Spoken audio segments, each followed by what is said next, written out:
Hello there and welcome. Tonight, allow me to gently lead you into a tale unlike any other.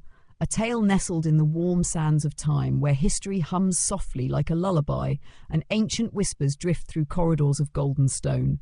This story will unfold like the Nile at dusk, unhurried, hushed and full of hidden depths. So find your most comfortable space, perhaps under a favourite blanket with dim lights casting gentle shadows. Let your eyes grow heavy and your mind floats slowly. Now imagine, you wake not to the buzz of a modern alarm clock or the chill light of a smartphone, but to the rustle of linen, the flicker of torchlight against painted walls, and the sweet sour scent of incense curling in the air. You are not you, not exactly. You are Pharaoh, and this is the beginning. The first thing you notice is silence. Not the mechanical silence of a paused world, but a deep humming quiet. The kind you feel in your bones more than you hear with your ears. It's warm, not uncomfortably so, but heavy, like a woolen cloak worn under the sun. The light that meets your eyes is golden, not the sterile white of electric bulbs, but the rich, honeyed glow of morning drifting through fine linen curtains. Your bed is impossibly wide and low, draped in pale sheets embroidered with strange symbols. Not strange in a menacing way, but distant, like something remembered from a dream. Your hands, you lift them slowly. They are not your hands, or not the ones you remember. Darker, adorned with rings, smooth but powerful. These hands command, and suddenly, like water surging through a broken dam, it hits you. You are not in your room. You are not in your time. You are something else entirely. You sit up, and the movement is both alien and oddly familiar. Your spine straightens in a way that feels trained. You don't just rise, you rise as though you expect to be watched, as though eyes are always upon you, judging the angle of your chin, the stillness of your breath. And there they are, eyes. 4 figures stand at a polite distance from your bed, still as statues. Dressed in white linen, their heads bowed slightly, not in terror but in deference. One of them, a young woman with wide, coal-lined eyes, steps forward. She doesn't speak yet. She waits. It's as if you are supposed to initiate something, and when you say nothing, she gently clears her throat and murmurs, "Good morning, radiance of the sun. All is prepared?" Radiance of the sun? You glance around, heart suddenly caught between awe and fear. It's a chamber unlike any you've seen, broad and high, with tall pillars wrapped in painted vines. Papyrus blooms in carved relief along the walls. A breeze, faint but fragrant, wafts in from somewhere you cannot see. The air smells of jasmine and history. The servant, you assume she is a servant, approaches with a bowl of water and a folded cloth. She kneels. Another holds a polished bronze mirror tilted slightly. Your reflection is sharp and unfamiliar. A man, tall, regal, with shaven scalp and a painted eye that swoops in elegant arcs toward your temples. You look into your own eyes and see command, legacy, power. You are Pharaoh. The realization is not a leap but a settling, like dust finally falling into place on a quiet surface. Somehow you know things you shouldn't. Your name, spoken like silk and fire, Nebmatra! It echoes inside you, old and new. Another voice joins the room, deeper and older. A man, robed in darker linen edged with gold, enters with a purposeful stride. He bows, but not too low, a sign of high rank. "My Pharaoh," he says, "the high priest has arrived. The omens from the Nile are favourable. Shall I begin your day with the offering ritual, or would you prefer the court first?" You want to ask, where am I? What year is it? How is this real? But the words that rise from your lips are, "Bring the high priest. Let the gods speak first today." The servants bow and move, quiet as wind, graceful as reeds. Within moments they've replaced your linen robes with ceremonial garments, white wrapped in gold thread, a broad collar of turquoise and lapis resting on your chest. Your arms feel heavier, not from the weight of power, but from the memory of 1,000 ancestors pressing upon you. When you rise from the bed, no one helps you. Not because they wouldn't, but because they dare not presume. You walk with the calm certainty of one who has walked this path countless times. Past tall, fluted columns, through a hall where wall paintings come to life in the flickering torchlight. Kings, gods, wars, harvests, stories etched in ochre and lapis, whispering, always whispering. The high priest awaits in a chamber of incense and stillness. He wears a jackal mask, Anubis, though his voice is steady and human. He chants in a tongue that you now understand, though you shouldn't. The rhythm is like waves, the syllables drawn from the Nile itself. You kneel at the altar. A statue of Amun-Ra towers before you, glittering with gold leaf and crowned by a sun disk. You don't worship, not in the modern sense. You commune. You acknowledge. You are the god's earthly hand, and in return you are bound to uphold Ma, the balance of the cosmos. A small fire is lit, oils are poured, the priest presents lotus blossoms, bread, and sacred beer. Each movement is timed, each breath measured, and then a strange quiet falls over the room. The priest stills. You feel something, not fear, not exactly, more like expectation, as though the very air waits. You open your mouth. You don't know why, and yet you speak. Words pour from you like honey, not your words, not even your thoughts, but they are yours in a way that makes your skin shiver. You declare the sun's path over the sky. You announce the judgment of the dead. You speak of floods to come, of granaries to be filled, of dangers on the horizon, invaders, traitors, omens in the stars. And the priest nods. He does not question, he listens, he receives. You are Pharaoh, and Pharaoh dreams do not end, they unfold. The chamber still hummed with the thick perfume of incense and flickering silence as you stepped back from the altar. Your hands, though steady, pulsed with the echo of something ancient, as if you just touched the edge of a current far deeper than the Nile, far older than any stone in your kingdom. The priest, his jackal mask now lowered in reverence, withdrew quietly into the shadowed wings of the temple, leaving only you and the painted gods in solemn companionship. A moment passed, then another. You stood still. The silence wasn't empty, it was dense, alive. There was something new, a weight not present when you awoke, a memory not from your own life, but carved into your soul with the same precision as hieroglyphs on temple walls. It sat within you now, this unspoken awareness of responsibility, not just for a palace or a city or a people, but for the very order of the universe. Mart, balance. You inhaled slowly. The air was warm and rich, like honey mixed with dust. When you stepped through the grand arch of the temple, the daylight greeted you like an old friend. Sunlight poured over the limestone courtyard in a slow cascade, lighting every flagstone, every potted papyrus stalk, every gilded statue with an ethereal glow. A pair of ibis birds glided overhead, their curved beaks casting brief shadows along the ivory floor. And then you heard it, faint but rhythmic. Music. Drums and sistrums, their beat measured and deliberate. They came from beyond the inner court, near the steps of the great house, your seat of rule. A servant approached, young, with the shy eagerness of one not yet worn down by palace routine. "My Pharaoh," he said softly, "the royal procession is ready. The people await your presence at the window of appearances."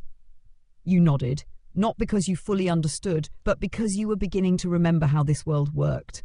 You didn't need to know every detail to play the part. The part was you now. As the servant turned, you followed, your sandals silent against the polished stone.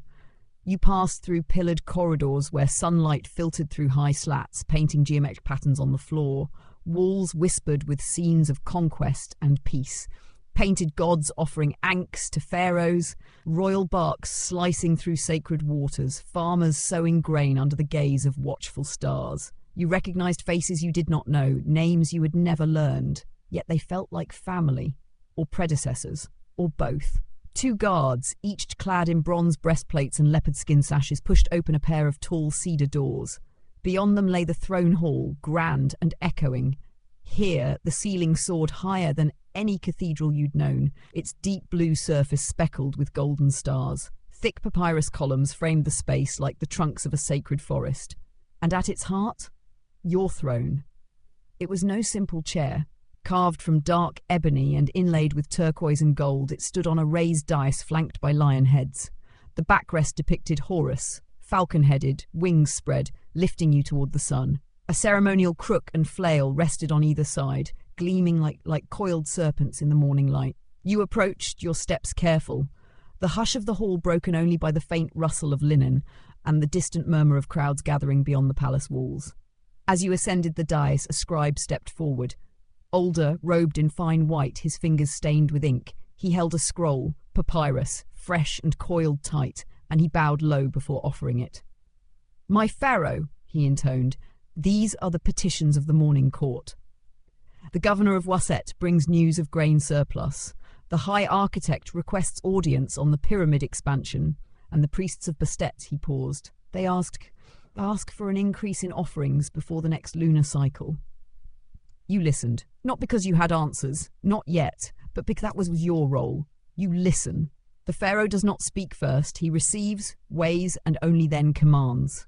With a slow breath, you took the scroll, unrolling its contents across your lap. The symbols danced across the surface, elegant and precise, and to your astonishment, you understood them. You read ancient Egyptian, though you had never studied it. It came not through intellect, but intuition. These symbols were your second skin now. You nodded to the scribe. Let the governor be rewarded. Let the architect present his plans after the sun's zenith. And as for the priests, tell them that Bastet already guards this city well. Let her blessings come without bribery.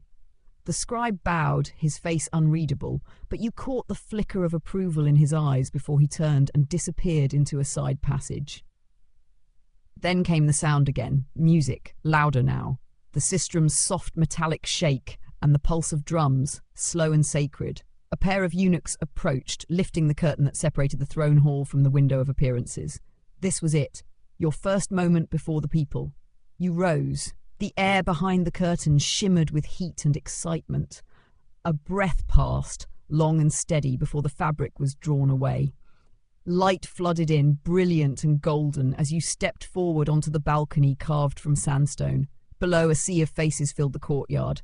Hundreds, maybe more. Some wore fine linen, others rougher tunics dyed with crushed minerals. But all of them looked up at you with the same expression, reverent, expectant, unwavering. A hush fell. Even the drums stilled. You looked out, heart thudding, and raised your arms, not high, not boastful, just enough to acknowledge them. A sound rose then, not a cheer, but a chant, a deep, harmonious chorus of voices that echoed through the city's corridors. Nebmat-Ra, Nebmat-Ra, light of Kemet, son of Ra. You were their son, their God made flesh, their center, and for the first time since waking, you felt the truth of it settle deep into your chest like warm stone. You did not simply become Pharaoh, you are Pharaoh, and the kingdom is waking with you. The chant still lingered in the air like incense, slow and echoing, even as the people gradually dispersed, returning to their daily rhythms under the swelling heat of the morning sun. You remained for a moment longer on the balcony, allowing the voices of your kingdom to settle in your bones. It wasn't just a ritual greeting, it was belief, layered and ancient. You were not a ruler by mere birth or blood. You were the axis on which their world spun, the embodiment of harmony between the divine and the earthly. When you stepped back inside, the light faded to a gentle gloom. The linen curtains fell into place behind you, and the scent of myrrh, mingled with crushed lotus, filled your senses. A servant offered you a cool cloth for your brow. Another held out a golden goblet filled with pomegranate and fig wine, sweet, sharp, and unfamiliar, yet oddly comforting. The hall had emptied in your absence, save for one figure who now approached with practiced ease. He was tall, older, with a shaven head and weathered skin that had seen many seasons. His robe was deeper in hue than the others, a soft, solemn indigo with a collar heavy with amethysts. His voice was gentle, almost whispering as he spoke. My Pharaoh, I am Chawemdi, vizier of the Double Lands. Shall I walk you through today's matters of state? You nodded once, and he began to move beside you, his steps echoing softly in the great hall. As you walked together through corridors lined with reliefs and tapestries, the vizier unfolded the tapestry of your day like an ancient script. The Nubian emissaries arrive before the hour of midday. The scribe of Horus has requested your presence at the Temple of Records. And, he hesitated, the queen has prepared a midday meal in your private garden. You turned to him slightly. The queen? He smiled in a way that barely lifted the corners of his lips. Yes, my Pharaoh, the beloved one of the two crowns, Queen Satsabek, she who holds the lotus and the reed in her hands. She awaits your visit. You nodded, but inside, your thoughts stirred uneasily. You were Pharaoh, yes, but the web of personal connections that came with this identity was still a mystery wrapped in veils of time. Who was she? Was she friend, stranger, a partner in rule, or a figurehead of tradition? The vizier, sensing your silence, did not press further. Instead, he guided you toward a chamber you hadn't yet seen. The treasury hall. As its doors opened, your breath caught quietly. Here gold lived like it had been born from the earth itself, in ingots stacked like loaves of bread, in necklaces coiled like serpents, in statues no taller than your hand, and others towering like guardians of old. Lapis lazuli from the east, ebony from Kush, turquoise glinting like trapped sky. Slaves and artisans moved carefully through the chamber, weighing, recording, categorizing, every motion done with reverence. "This," said the vizier, "is the heartbeat of our empire." You moved through the halls slowly, fingers brushing over rows of seals and ledgers, tools for counting and weighing. Everything here was not simply wealth, it was proof. Proof of the kingdom's reach, its prosperity, its hold over both man and river. You paused before a gilded falcon with ruby eyes. "Horus," you murmured. The vizier tilted his head. "Indeed, my pharaoh, carved for your great-grandfather. It was said to protect the crops of the floodplain." You reached out, letting your fingers rest upon the cold metal. The bird's eyes seemed to burn with something beyond mere decoration, as though it too watched and remembered. A bell rang distantly, soft but clear. A musical chime struck in the court's inner sanctum. The vizier inclined his head. "The queen is ready." Your path turned once more, this time down a narrower corridor. Guards stood straighter as you passed, their eyes never meeting yours, yet their breath visibly stilled. A tall door of cedar opened to reveal a private space unlike any before it. A garden. But not just any garden. You stepped into a cloister of gentle fountains and flowering vines. Fig trees grew in clusters beside palms, their leaves rustling in the warm midday breeze. Petals floated on the water's surface, catching sunlight like fragments of stars. At the centre, a shaded pavilion rested beneath a canopy of white silk where a woman stood waiting. She was graceful, her posture relaxed yet impossibly poised. She wore a gown of pale linen, its edges embroidered with symbols of fertility and rebirth. A wide pectoral necklace rested over her chest, and a crown of lotus petals adorned her brow. Her eyes, rimmed in green malachite, studied you with calm intensity. "Beloved," she said, her voice like slow water over stone, "you've been quiet since your return from the god's chamber." You nodded. The role, the story, continued to pull you forward. You had to be careful. Every word mattered. "I woke with unfamiliar dreams," you replied. She smiled gently, motioning for you to join her at the low table beneath the pavilion. Servants silently retreated, leaving only the two of you in the embrace of the garden's hush. Trays of food were spread before you. Roast duck glazed in honey, baskets of flatbread, bowls of lentils and pomegranate seeds. A clay pitcher of date wine rested in a bowl of melting ice. "I've had such dreams too," she said softly, plucking a fig from a plate.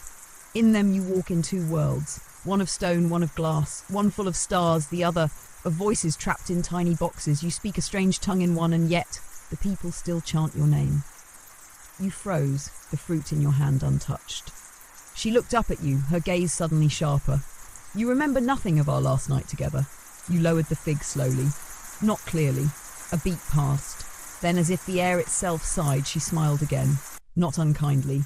"Then we begin anew," and just like that, something softened between you. The pretense did not drop, but it shifted, warmed. She poured wine into your cup and her own, and raised it in a silent toast.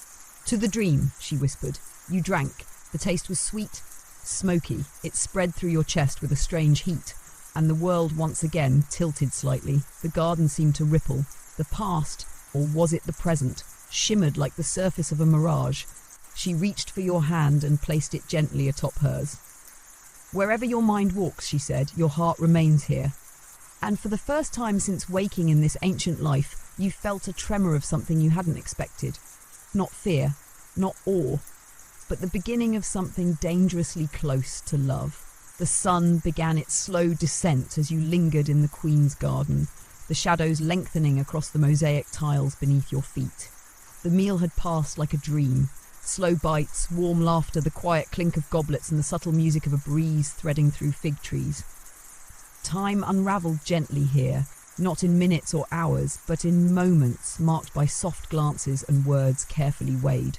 Queen Sasobek had excused herself only after dusk began to curl its fingers around the walls. The court will call for you again before the stars rise, she had murmured, her hand briefly resting on your shoulder as she stood. Let them see the fire in your eyes, even if it burns quietly. Now you found yourself alone once more, escorted only by silence as you wandered down a colonnade washed in amber light. Your footsteps echoed softly against smooth stone, accompanied by the faint rustle of papyrus leaves swaying in the evening breeze. And then a sound, not loud but deliberate, a soft tap-tap like reeds clicking gently together. You turned. From the far end of the corridor, a figure approached. Hooded, robed in deep brown with hands clasped before him.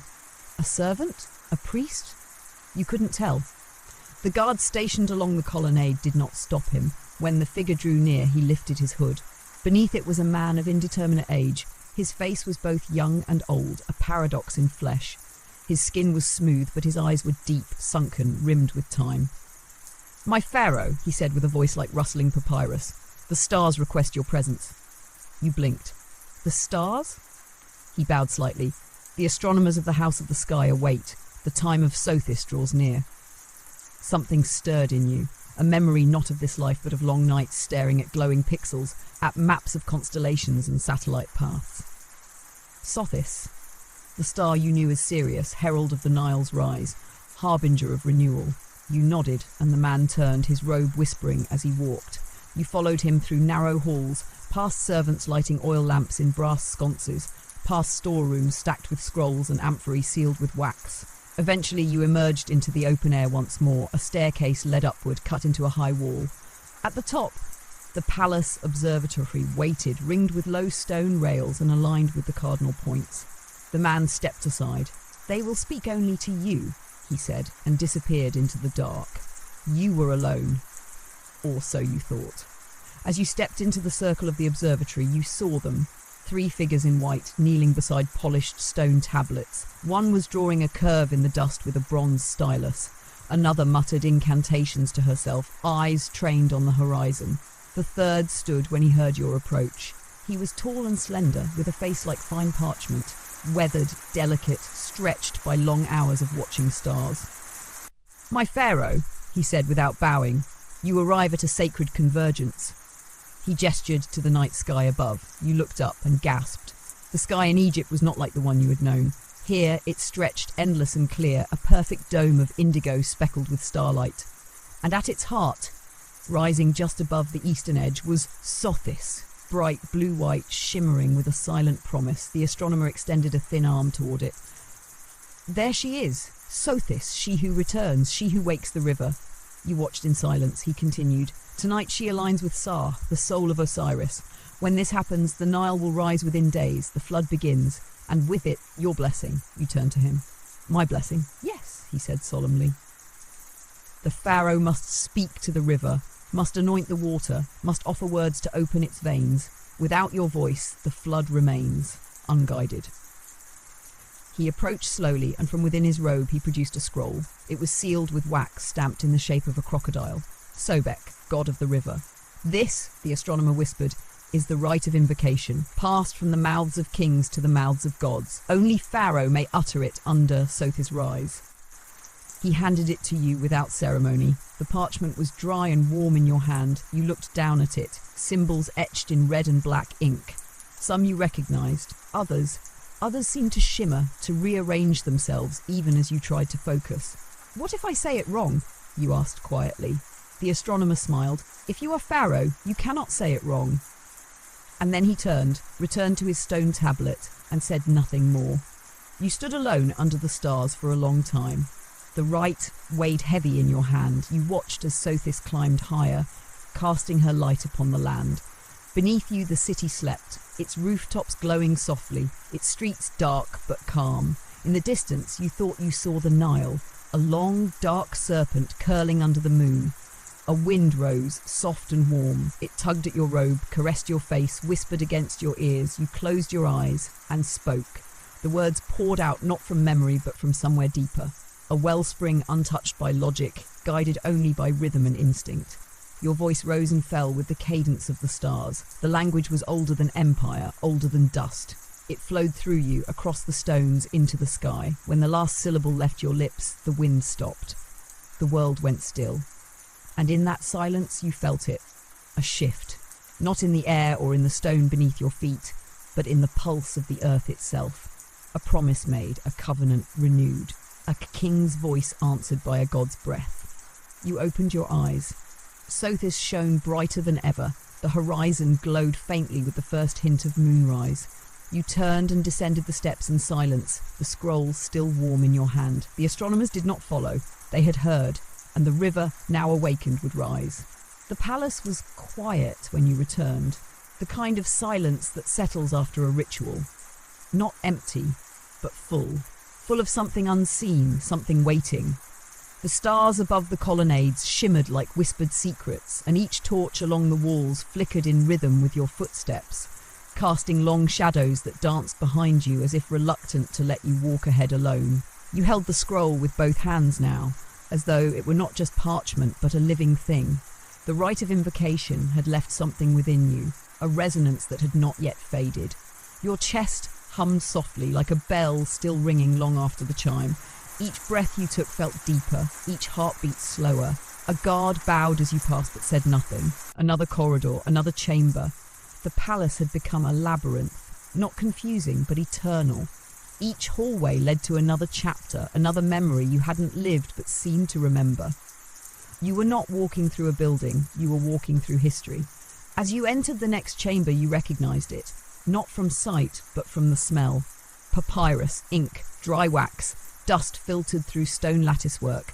This was the House of Records. A wide vaulted room with sloped walls, stacked shelves and scrolls bundled in rows like bundled sheaves of wheat. Scribal tools lay upon wooden desks, reed pens, grinding stones for pigment, bowls of water and oil for tempering ink. The chamber was alive with silence and purpose. At the far end, an old man stood, hunched slightly, his hands folded behind his back. His robe was simple but clean, and a sash of deep blue marked him as a chief scribe. He turned at your approach and bowed slowly. "My Pharaoh, you honour the Incan word with your presence." You stepped toward him, the stone beneath your sandals cool despite the night. "The stars have spoken," you said, offering him the sealed scroll. He took it with both hands reverently. "And the flood shall come," he replied. You studied his face. He had the look of a man who had forgotten more than most had ever known. Lines like hieroglyphs ran across his brow, and his eyes were clouded yet sharp. He did not see you as a man. He saw you as a chapter, a continuation of what came before. "I wish to understand," you said. He tilted his head. "Understand what, my Pharaoh?" You looked around the room, the scrolls, the tablets, the inkstones, all of it. Why we do this, why we say these words, why we write them down. The old scribe considered you for a long moment. Then, slowly, he turned and beckoned you deeper into the hall. You followed him past rows of ancient shelves, where the air was thicker and darker, and where the smell of age grew stronger. At last he stopped before a scroll resting on a low pedestal, guarded beneath a thin veil of linen. He removed the cloth. It was older than anything you'd seen, frayed at the edges, its ink faded to rust. But the symbols remained clear. It wasn't written in columns like most. It was drawn in circles, concentric rings filled with lines and figures, moving inward like a spiral.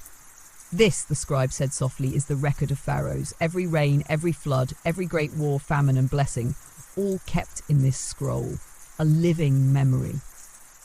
You studied it, drawn in by the spiral, your gaze pulled toward its centre. "In the middle," he continued, "is a blank ring. No words, no ink, just emptiness." You looked closer. It was true, a perfect circle of silence surrounded by centuries of words. "That," the scribe said, "is you." You turned to him. "We never write your story before it happens," he said. "Even the gods must wait for Pharaoh's path to unfold. The centre of the spiral must remain untouched until the end." The idea struck you deeply, Slera. A blank space in the heart of history. Not an absence, a waiting. "What if I make mistakes?" you asked quietly. The old man smiled. "Then they will be recorded, but even a mistake made by Pharaoh becomes part of the world's balance. It is not for us to call it right or wrong. It simply is." A silence passed. Then he rolled the scroll gently and covered it once more. You turned to leave, but something drew your gaze back. Another scroll, resting quietly on a stone shelf, unmarked, unsealed. You stepped toward it, and with the scribe's nod, picked it up. You unrolled it slowly. It was strange, not just because of what it showed, but how it was drawn. Scenes of people sitting in square rooms, touching glowing tablets. Great towers of glass reaching into the sky. Chariots with no horses moving in long lines across wide black roads. And light. Strange, artificial light, burning even in the heart of night. You frowned. "What is this?" you asked. The scribe looked over your shoulder. "A vision," he said, "left by the dreaming priest many years ago." He stepped closer. He claimed the gods showed him a world not of sand and river, but of something else. He painted what he saw, then vanished into the desert. You stared at the images. One scene showed a man dressed not in linen, but in tight black fabric, speaking into a device held to his ear. Another showed two figures, one with the face of a lion, the other of a jackal, seated before what looked like glowing altars. Your heart beat faster. "What does it mean?" The scribe's eyes twinkled. "Perhaps that time is not a line. Perhaps it is a river, always flowing. And perhaps, my Pharaoh, you have walked this river more than once." You rolled the scroll gently, your hands trembling. It was a story you did not remember living, and yet something about it felt familiar. A world not yet born, or one already lived, or one yet to come. You left the chamber with both scrolls, the rite of invocation and the dreaming priest's vision, held closely to your chest. Outside, the moon hung high and pale over the palace walls. The Nile, hidden from view, whispered its return on the wind, and within you questions stirred, not of power or rule, but of time, of who you were before the crown, and who you might become after. The palace had grown still, its energy folding into the hush of night. As you walked the stone corridors, deeper into your private chambers, the two scrolls cradled in your arms seemed to pulse with opposing weights, one ancient and sacred, bound by tradition, the other mysterious and unrooted, like a whisper from a future the world had not yet shaped. You entered your inner quarters quietly, passing through a series of veils that softened the torchlight to a golden glow. Servants had already prepared the space for sleep. Linen sheets drawn taut over a broad bed, basins of scented water still steaming beside polished bronze mirrors. The air was thick with myrrh and blue lotus, a scent that clung to your skin like memory. You placed the scrolls carefully on a low table of polished cedar and sat beside them. Your fingers drifted across the sealed rite, warm, papery, certain. Then across the other, the vision, the dream, the scroll that bore no name. Its fibres felt strange, finer than papyrus, almost synthetic. You unrolled it again, letting the painted symbols bathe in the soft light. A city of glass, a sky filled with lights not born of flame, people dressed in metal and soft colours staring into luminous panels. And then a figure, a man, standing at the centre of this strange world, crownless, barefoot, clothed in black, his face, your face. The likeness was undeniable, not in style or posture, but in the eyes. It was you, and yet not you. You leaned closer, your breath shallow. Around the figure were glyphs, not in hieroglyphic form, but a strange script, sharp-edged and foreign. You could not read them, but they felt like sound, like voices caught in stone. The vision was not just art, it was a message. Before you could decipher further, a soft knock echoed at the chamber door. A single note, cautious. You stood, rolling the scroll again with care, and called out. The door opened, revealing a young girl, no older than 10, barefoot, clad in a plain shift of linen, her hair braided in thin cords down her back. "My Pharaoh," she said, bowing so low her forehead touched the stone. You stepped forward, confused. "Who are you?" She looked up slowly. Her eyes were unlike any you'd seen, not in colour or shape, but in their depth. They held something, ancient. The same kind of ancient that lived in the scroll you had just read. "I am Shepset," she said, keeper of forgotten names. The title stirred something in you, a memory not of this life, but of a story. An old tale perhaps once whispered to children or etched onto temple walls. The girl stepped inside only when you nodded. She moved lightly, as if the air itself bore her weight. She approached the table and placed something beside the scrolls, a single stone amulet, shaped like an eye. The Ujjat, the Eye of Horus. But this one was different. It shimmered faintly, as though lit from within. "You've begun to remember," she said. You sat again, slowly. "I don't understand." Shepset smiled faintly. "You were not meant to understand all at once. Your soul was carried here on the breath of Sothis. The gods don't choose randomly." You looked at the amulet. It pulsed softly. Then what am I? You asked. She sat beside you, careful, composed. You are Pharaoh, she said, but you are also a traveller. You are the bridge, the one who walks forward and backward, not just through Egypt, but through time. The words settled over you like dusk. I've seen these visions before, you murmured. In dreams I thought were nonsense. Cities with no stars, rivers made of metal, people lost in noise. They are not dreams, she said. They are echoes, ripples from other timelines, other lives you've touched. You always return to this place, to the throne, but never in the same form. You stared at her. Why me? She didn't answer at first. Instead, she reached into the folds of her shift and pulled out another object, a shard of dark stone, smooth and sharp. Upon its surface, etched in clean lines, was an image. Two figures, identical, facing each other across a circle. Between them, a gate. You are the one who steps between, she said, not because you are chosen, but because you are willing. A breeze moved through the chamber, lifting the linen veils like breaths. The torchlight flickered. You picked up the shard and felt it vibrate faintly in your palm. The gate etched upon it. You knew it. Somehow, a symbol of crossing, of thresholds. What is the gate? You asked. Shepsut stood. It is the place where your voice becomes many, she whispered. The gods can speak through you. The past can see the future. The balance can be restored or undone. You looked back at the scrolls. I'm not ready. She walked to the door, then turned. No Pharaoh ever is, she said. That is why the gods gave us time. And with that, she was gone. The chamber felt colder in her absence. You sat in stillness, the amulet beside you, the shard in your hand, and the scrolls like pages of a book whose ending you had once written and forgotten. You did not sleep that night. Instead, you waited, not for answers, but for the next ripple. Because now you knew. You were not just waking into ancient Egypt. You were waking into all of it. Dawn rose gently, slipping across the limestone walls like the hand of a cautious painter.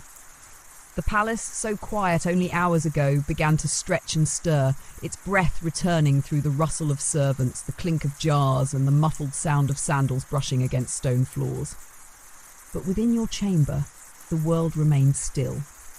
You sat where you had been since Shepsut's visit, unmoving, watchful, the Eye of Horus amulet in your palm, and the stone shard resting atop a folded cloth. The scrolls remained beside you, silent as ever, and yet somehow more alive than before. The words within them felt coiled now, like serpents waiting for warmth. The golden light of the morning reached your feet and climbed slowly, painting your face in warmth. You didn't feel tired. You felt charged, as though your veins carried not blood but memory. Not just your own, but echoes of every life that had ever passed through the halls of kings. A knock sounded, light and familiar. You turned as Queen Satsebek entered without waiting for permission. She wore no ceremonial collar, no crown, no perfumed oil, only a simple linen wrap bound by a braided cord. Her hair was unadorned, loose and curling slightly at the ends. Her presence filled the chamber gently, as though the space had been waiting for her. You haven't slept, she said, not as a question. You shook your head. She approached and sat across from you, her knees folded, her eyes scanning your face. Tell me, she said, what has returned to you?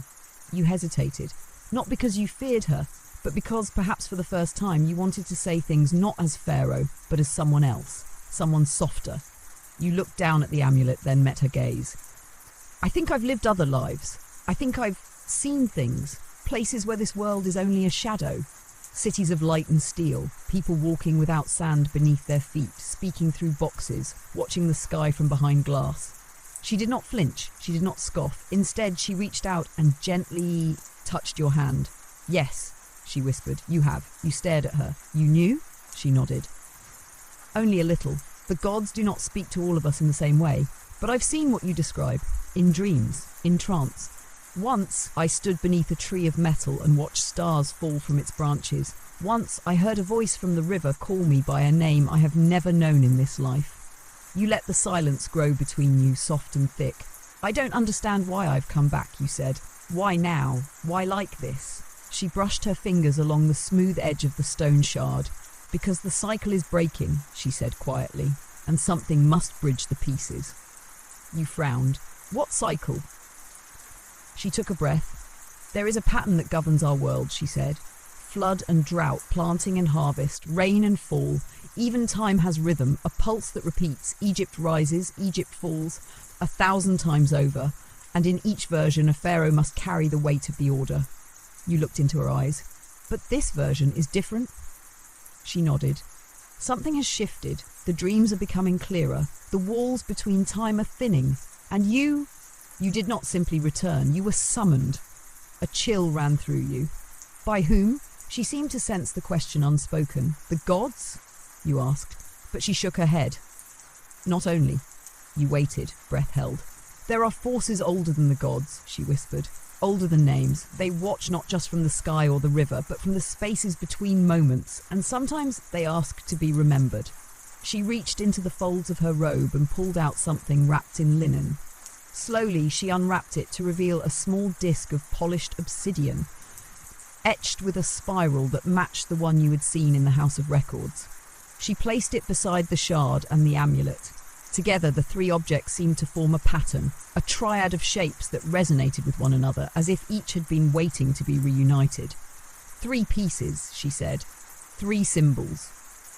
You looked at them closely. The eye, protection. The shard, passage. The disc, memory. What do they unlock, you asked. Sobek leaned forward. Not what. Where? You stared at her. There is a temple, she said, her voice barely audible. Older than Memphis, older than even the first dynasties. It was sealed long ago, buried beneath sand and silence, only spoken of in fragments. It is called Pergeret, the House of Echoes. You felt your skin prickle. No map marks it, no scroll describes it, but it exists, and within it lies something even the gods dare not claim. A gateway, a boundary between what has passed and what may yet be. She closed your hand around the amulet. These are keys. You must take them there. You felt the weight of her words settle in your chest. Where is it? You asked. She smiled faintly. Beyond the Valley of Winds, past the last of the white dunes. You will know it when you see it. The earth will pull at your feet. Silence returned. You rose slowly, feeling the sun's warmth across your back. The decision had already formed in your mind, though your lips had not spoken it. Sobek rose with you, her presence grounding. I will prepare the journey, she said, but you must go before the next full moon. That is when the veil thins. You nodded. As she turned to leave, she paused at the threshold. You are not just Pharaoh now, she said softly. You are the messenger. And then she was gone. You turned back to the 3 objects on the table. They pulsed in the morning light, as if breathing, as if waiting. Beyond the river, beyond the dunes, something ancient stirred. And your path, once draped in golden ceremony, now curved towards something older than kings. The sand would know your footsteps, and the sky your name. The wind carried the scent of the desert long before the dunes appeared. It slid through the reeds along the riverbank, rustled in the folds of your travel cloak, and whispered along the edges of your thoughts like a memory trying to return. Preparations for your journey had taken a full day, not out of necessity, but tradition. Even the most secret departures in Egypt moved with ritual. Each motion weighed, each item chosen not only for function but meaning. By the time the first light of the second day crept across the palace walls, you were already far from them. You did not ride in a golden litter, nor under banners of state. You moved with quiet purpose, cloaked in simplicity, your identity known only to the few who accompanied you. Even your guards, 2 loyal soldiers draped in linen and bronze, carried no royal markings. They were not protectors of a pharaoh this time. They were shadows. Sobek had not come to see you off, but she had sent a sealed pouch tucked within your saddlebag. You hadn't opened it yet. Something about it felt personal, like a letter written to the future version of you, the one who would return from the place beyond maps. Your small caravan moved swiftly across the floodplains, the Nile gradually fading behind you like a receding dream. Palm groves gave way to cracked earth, and the soundscape of birds and water dissolved into a deepening silence. Soon, only the occasional cry of a hawk marked your passage. The Eye of Horus hung around your neck, pressed against your chest like a second heartbeat. The obsidian disc and the shard were wrapped in a strip of leather, carried within a satchel you kept close. By the 3rd day, you entered the white dunes. They rose like frozen waves, pale, endless, catching the light in a way that turned them to soft fire by midday and to polished bone at dusk. There were no markers, no trails, and yet your feet knew where to go, or rather something within you knew. Each step forward deepened the sense of familiarity. The wind whispered your name, not the one spoken in court or chanted by crowds, but a deeper name, one not made of syllables, but essence. You could almost hear it forming behind your thoughts, as if it waited for you to remember rather than speak it aloud. That night, you made camp near a weathered rock formation that jutted from the dunes like a broken tooth. The guards prepared a modest fire, careful to shield it from the wind. Dates, dried fish, and flatbread made up your meal. Simple, sustaining. You sat apart from them, your eyes trained on the horizon. The moon was almost full now, a white disk watching silently. Its light made the dunes glow like ancient marble, and for a brief moment the desert didn't feel empty. It felt inhabited, not by people, but by time. You unwrapped the sealed pouch that Sobek had given you. Inside, carefully folded, was a strip of linen. Wrapped within it, a single object, a feather. You held it up to the moonlight. It was pure white, almost iridescent. Light, but strangely heavy with meaning. You knew at once what it was. The feather of Ma'at. Truth, balance, order. To ancient Egyptians, it was not just a symbol. It was the measure by which all hearts were weighed in the afterlife. Lighter than the feather and you passed. Heavier and your soul was devoured by the jaws of Amit. Why had she sent it? A folded piece of papyrus lay beneath the cloth.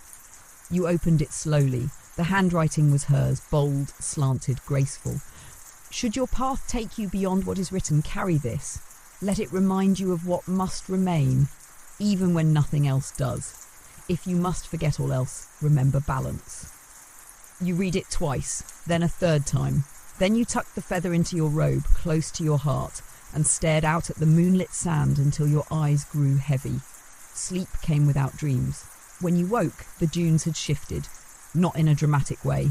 There were no signs of storms, no footprints that should not have been there. But the shape of the land was subtly different, as though the desert had exhaled while you slept, changing the very layout of the earth beneath you.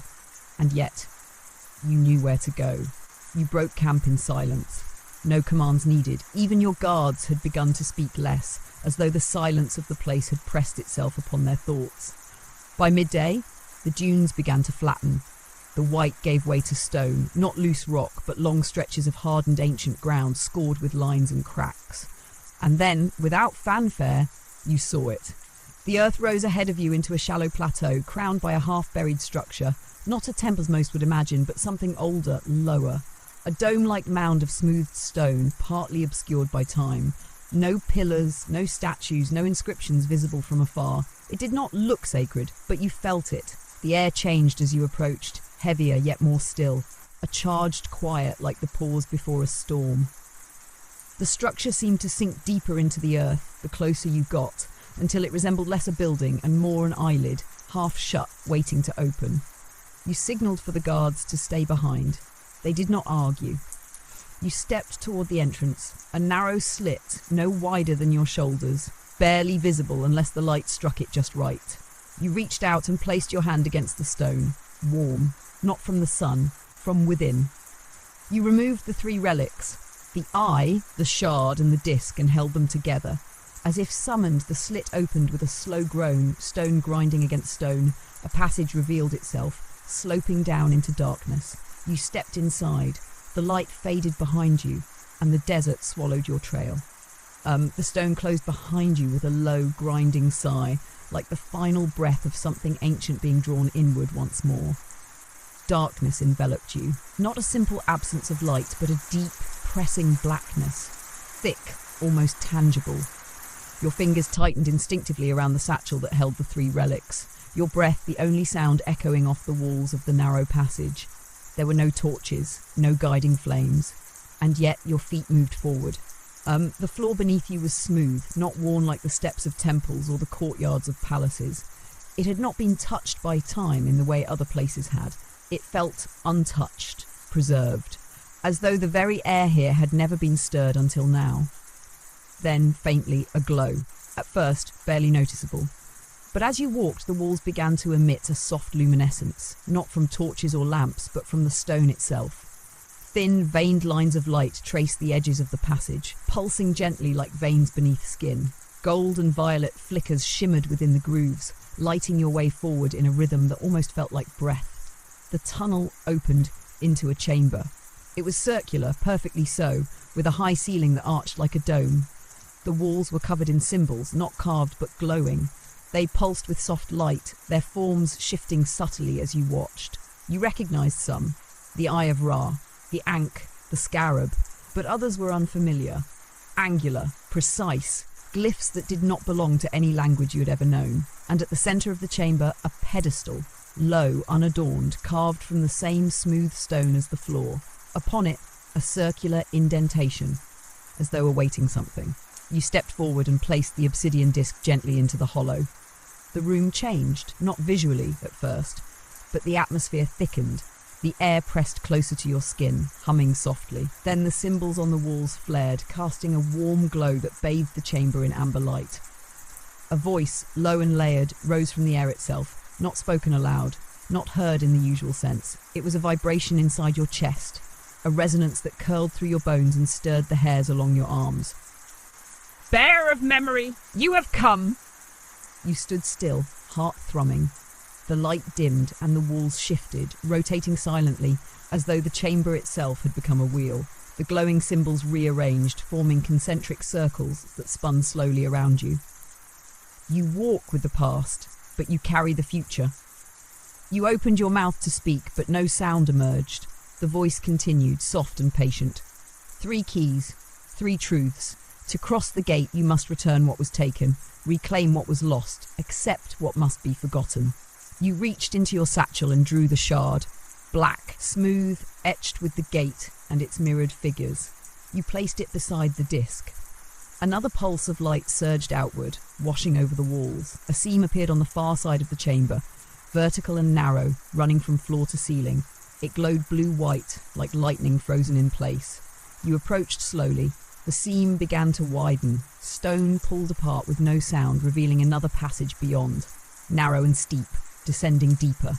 But before you could step forward, a shape emerged, a figure, human in form, cloaked in darkness but not shadow. Its outline shimmered, unstable, like heat rising from desert stone. Its face was veiled, not by cloth but by light, a distortion that refused recognition. You froze. The figure raised a hand, not in warning, in greeting. You raised yours instinctively, and in that moment something passed between you. A wave of feeling, not emotion but memory. Flashes. A throne room. Not of stone but metal and glass. Your voice speaking through a device.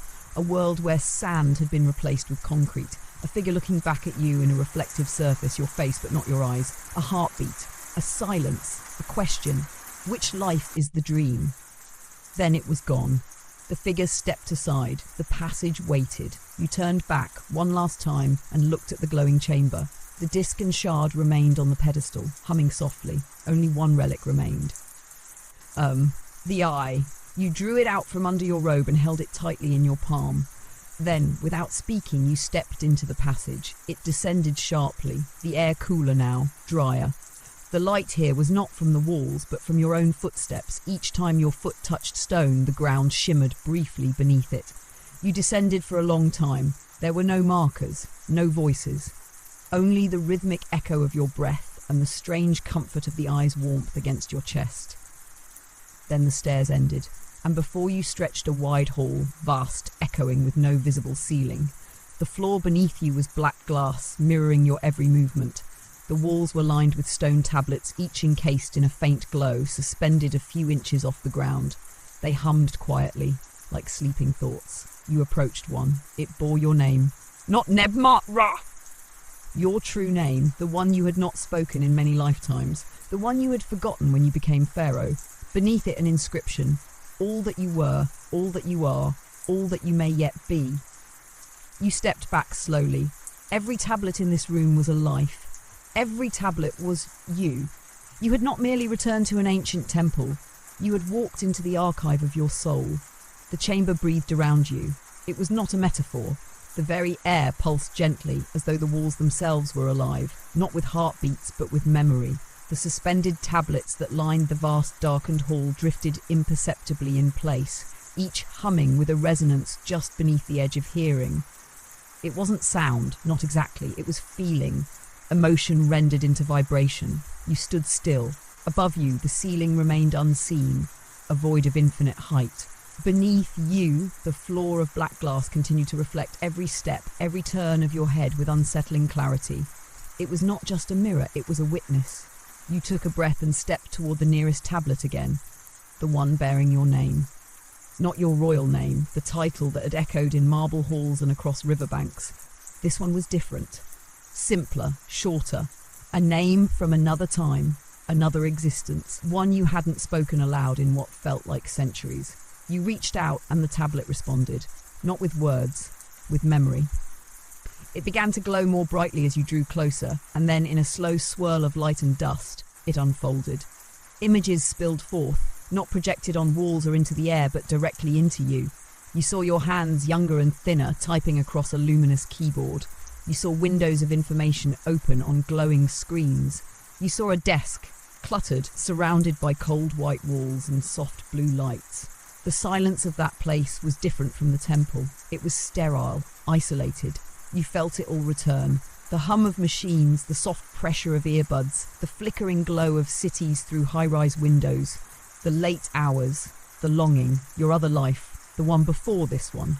You stumbled back slightly, breath catching in your throat. The tablet dimmed again, as though satisfied with the unveiling. You turned away, and the room pulsed once more. More tablets lit up. 2, then 4, then 10. Each glowed faintly, waiting, and you understood. You could see them, all of them. Every life you had ever lived. Not just Pharaoh. Not just the man behind the glass desk. There was one, a soldier, clad in armour that shimmered like obsidian, eyes cold, his hands gripping a spear that pulsed with light. Another, a child, barefoot and laughing, running through an orchard of blue-leaf trees, somewhere that did not exist on any map you remembered. A woman, robed in red silk, standing atop a tower built from wind, her hair white as the moon. Each tablet held a story, not myths, not dreams, but lives. Your lives. You walked slowly through the corridor of memory, the amulet pressed tight against your chest, the shard still cold at your side. And then you saw it, at the far end of the hall, a gate, not carved, not constructed, formed. It shimmered like glass suspended in firelight, not fully real, not entirely there. A boundary made visible, it flickered as though unsure whether to exist, tall, arched, and marked at its apex with a symbol you had never seen before. A spiral made of eyes. It looked at you, not metaphorically. You felt it watching, and you knew this was the gate. You approached, and the amulet began to hum against your skin. The Eye of Horus grew warm, brighter. You reached the base of the gate and paused. There was no door, only the threshold. Then, as if responding to your breath, the gate spoke, not in words, in sensation. Truth. It poured into you, seizing your mind like a tide. You were back on your throne, the cheers of the people rising. You were beneath a metal sky, your name projected on a wall of glass. You were in a marketplace in another life, trading laughter for bread. You were on a battlefield, bleeding into red soil. You were floating in a tank, your body laced with wires. You were alone in a desert, naming the stars. You were nothing. You were everything.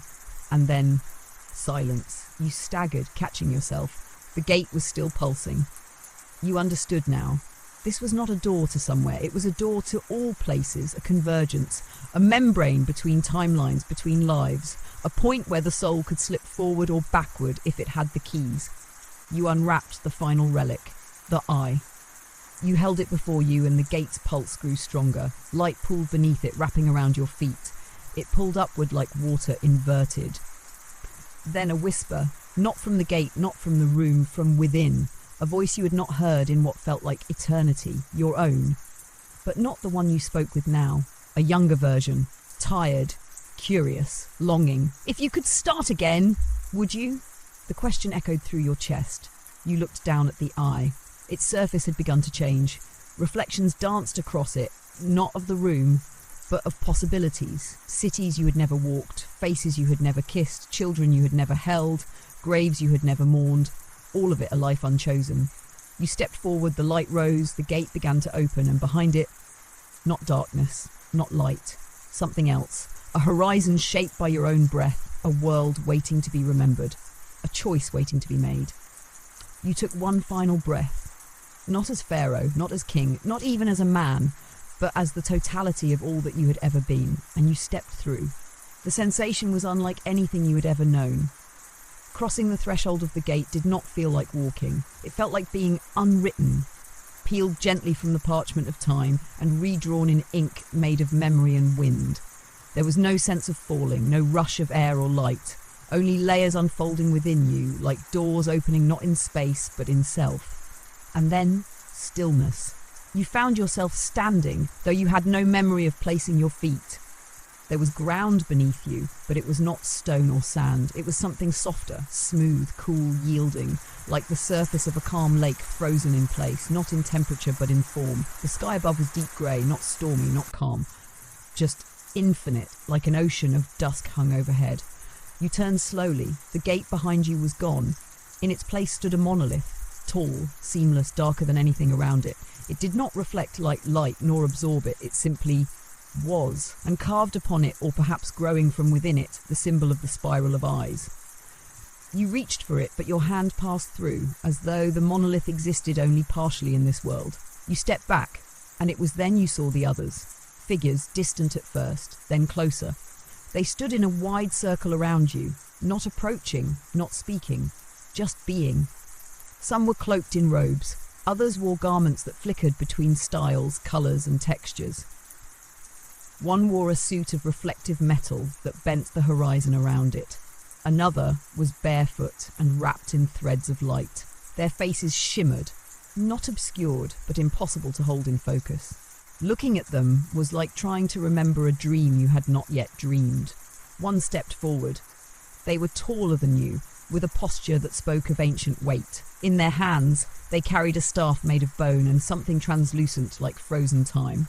When they spoke, it was not with words but impressions. The meaning filled you rather than arrived to be understood.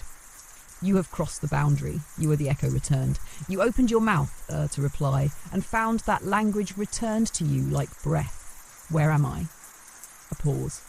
Then you are in the liminal, the corridor between timelines, the place where memory becomes matter. You looked around. The others remained silent, watching. "And who are you?" you asked. The figure lifted the staff slightly. "We are witnesses, guardians of the thread, not judges, not rulers, only those who remember." You frowned. "Remember what?" The witness tilted their head. "All versions of you, all roads, all choices. This place records not only what has happened, but what could have. It is the reflection before the fall of water, the moment between steps." You turned slowly, your eyes now adjusting to the space. All around you, shimmering in the distant haze, were structures, not buildings, moments. Frozen mid-motion, suspended in translucent fields. You saw yourself, in some, aged and wise, seated before a classroom filled with children. In others, draped in robes of stars, chanting before an unseen audience. In one, you lay beneath trees of light, surrounded by laughter that felt like home. In another, you were alone, older, tired, staring into a window as a city pulsed beyond the glass. You inhaled. Each of these was a path, a life lived or never lived. "You said I was the echo returned," you murmured. The witness nodded once. "You are the soul that walks the spiral, the one who awakens in every cycle, the one who always remembers, just enough to choose." "Choose what?" The witness lifted the staff and pointed behind you. You turned. Where the monolith had been, there was now a shimmering gate. But this gate was different. It split in 3 directions. 3 arches stood side by side, woven from threads of gold, shadow and glass. Each shimmered with a different kind of light. Each vibrated with a sound too low to hear, but too deep to ignore. The middle one pulsed with the symbol of the eye. The right flickered with a spiral of fire. The left was marked only by a single feather. The witness spoke again. "Every soul who crosses here must choose their next resonance. One gate leads you forward, one leads you back, one leads you within." You stepped closer to the gates. The left gate, marked with the feather, felt cool, light, almost like a breath across your cheek. You thought of Satsobek, of the balance she spoke of the heart weighed against Mart. The centre gate radiated warmth, not heat, but potential. It felt like sunrise, familiar, determined, grounded. And the right, The right gate sang to you of power, of ancient force. It thrummed with something raw and untamed, a spiral of ambition and fire. You could feel a version of yourself behind it, not ruling, but shaping. You turned back to the witness. If I choose, do I forget? Another pause. Then, not forget, but remember differently. You breathed in, feeling the weight of your lives pressing gently against your shoulders. And if I refuse? The witness bowed their head. Even the refusal is a choice. You looked at the three gates. They stood patiently, quiet, offering nothing but passage. No promises, no threats, only paths. And in that moment, as the wind of the liminal curled softly around your feet and the circle of witnesses remained silent, and the spiral of your soul unfurled across the unseen sky, you realized something. This was not about what kind of Pharaoh you were, or what kind of man. This was about what kind of memory you would become, what kind of echo you would leave behind. You stepped forward toward the gates and chose. The choice was not loud. It did not arrive in a flash of light or the thunder of a distant god's approval. It came softly, like a breath drawn in the moment between thoughts. You stepped toward the gate marked by the feather. As your foot crossed the boundary, there was no resistance, only warmth, not of heat but of clarity. The sensation of a burden briefly lifting, of silence wrapping itself gently around your limbs, and then the world shifted, not violently, not quickly. It folded inward like a scroll rolling itself closed. The gates, the witnesses, the endless sky of the liminal, all receded as if turning into mist. You closed your eyes. When you opened them, you were kneeling. Beneath you, soft soil, not sand, soil. Around you, the cool hush of early morning.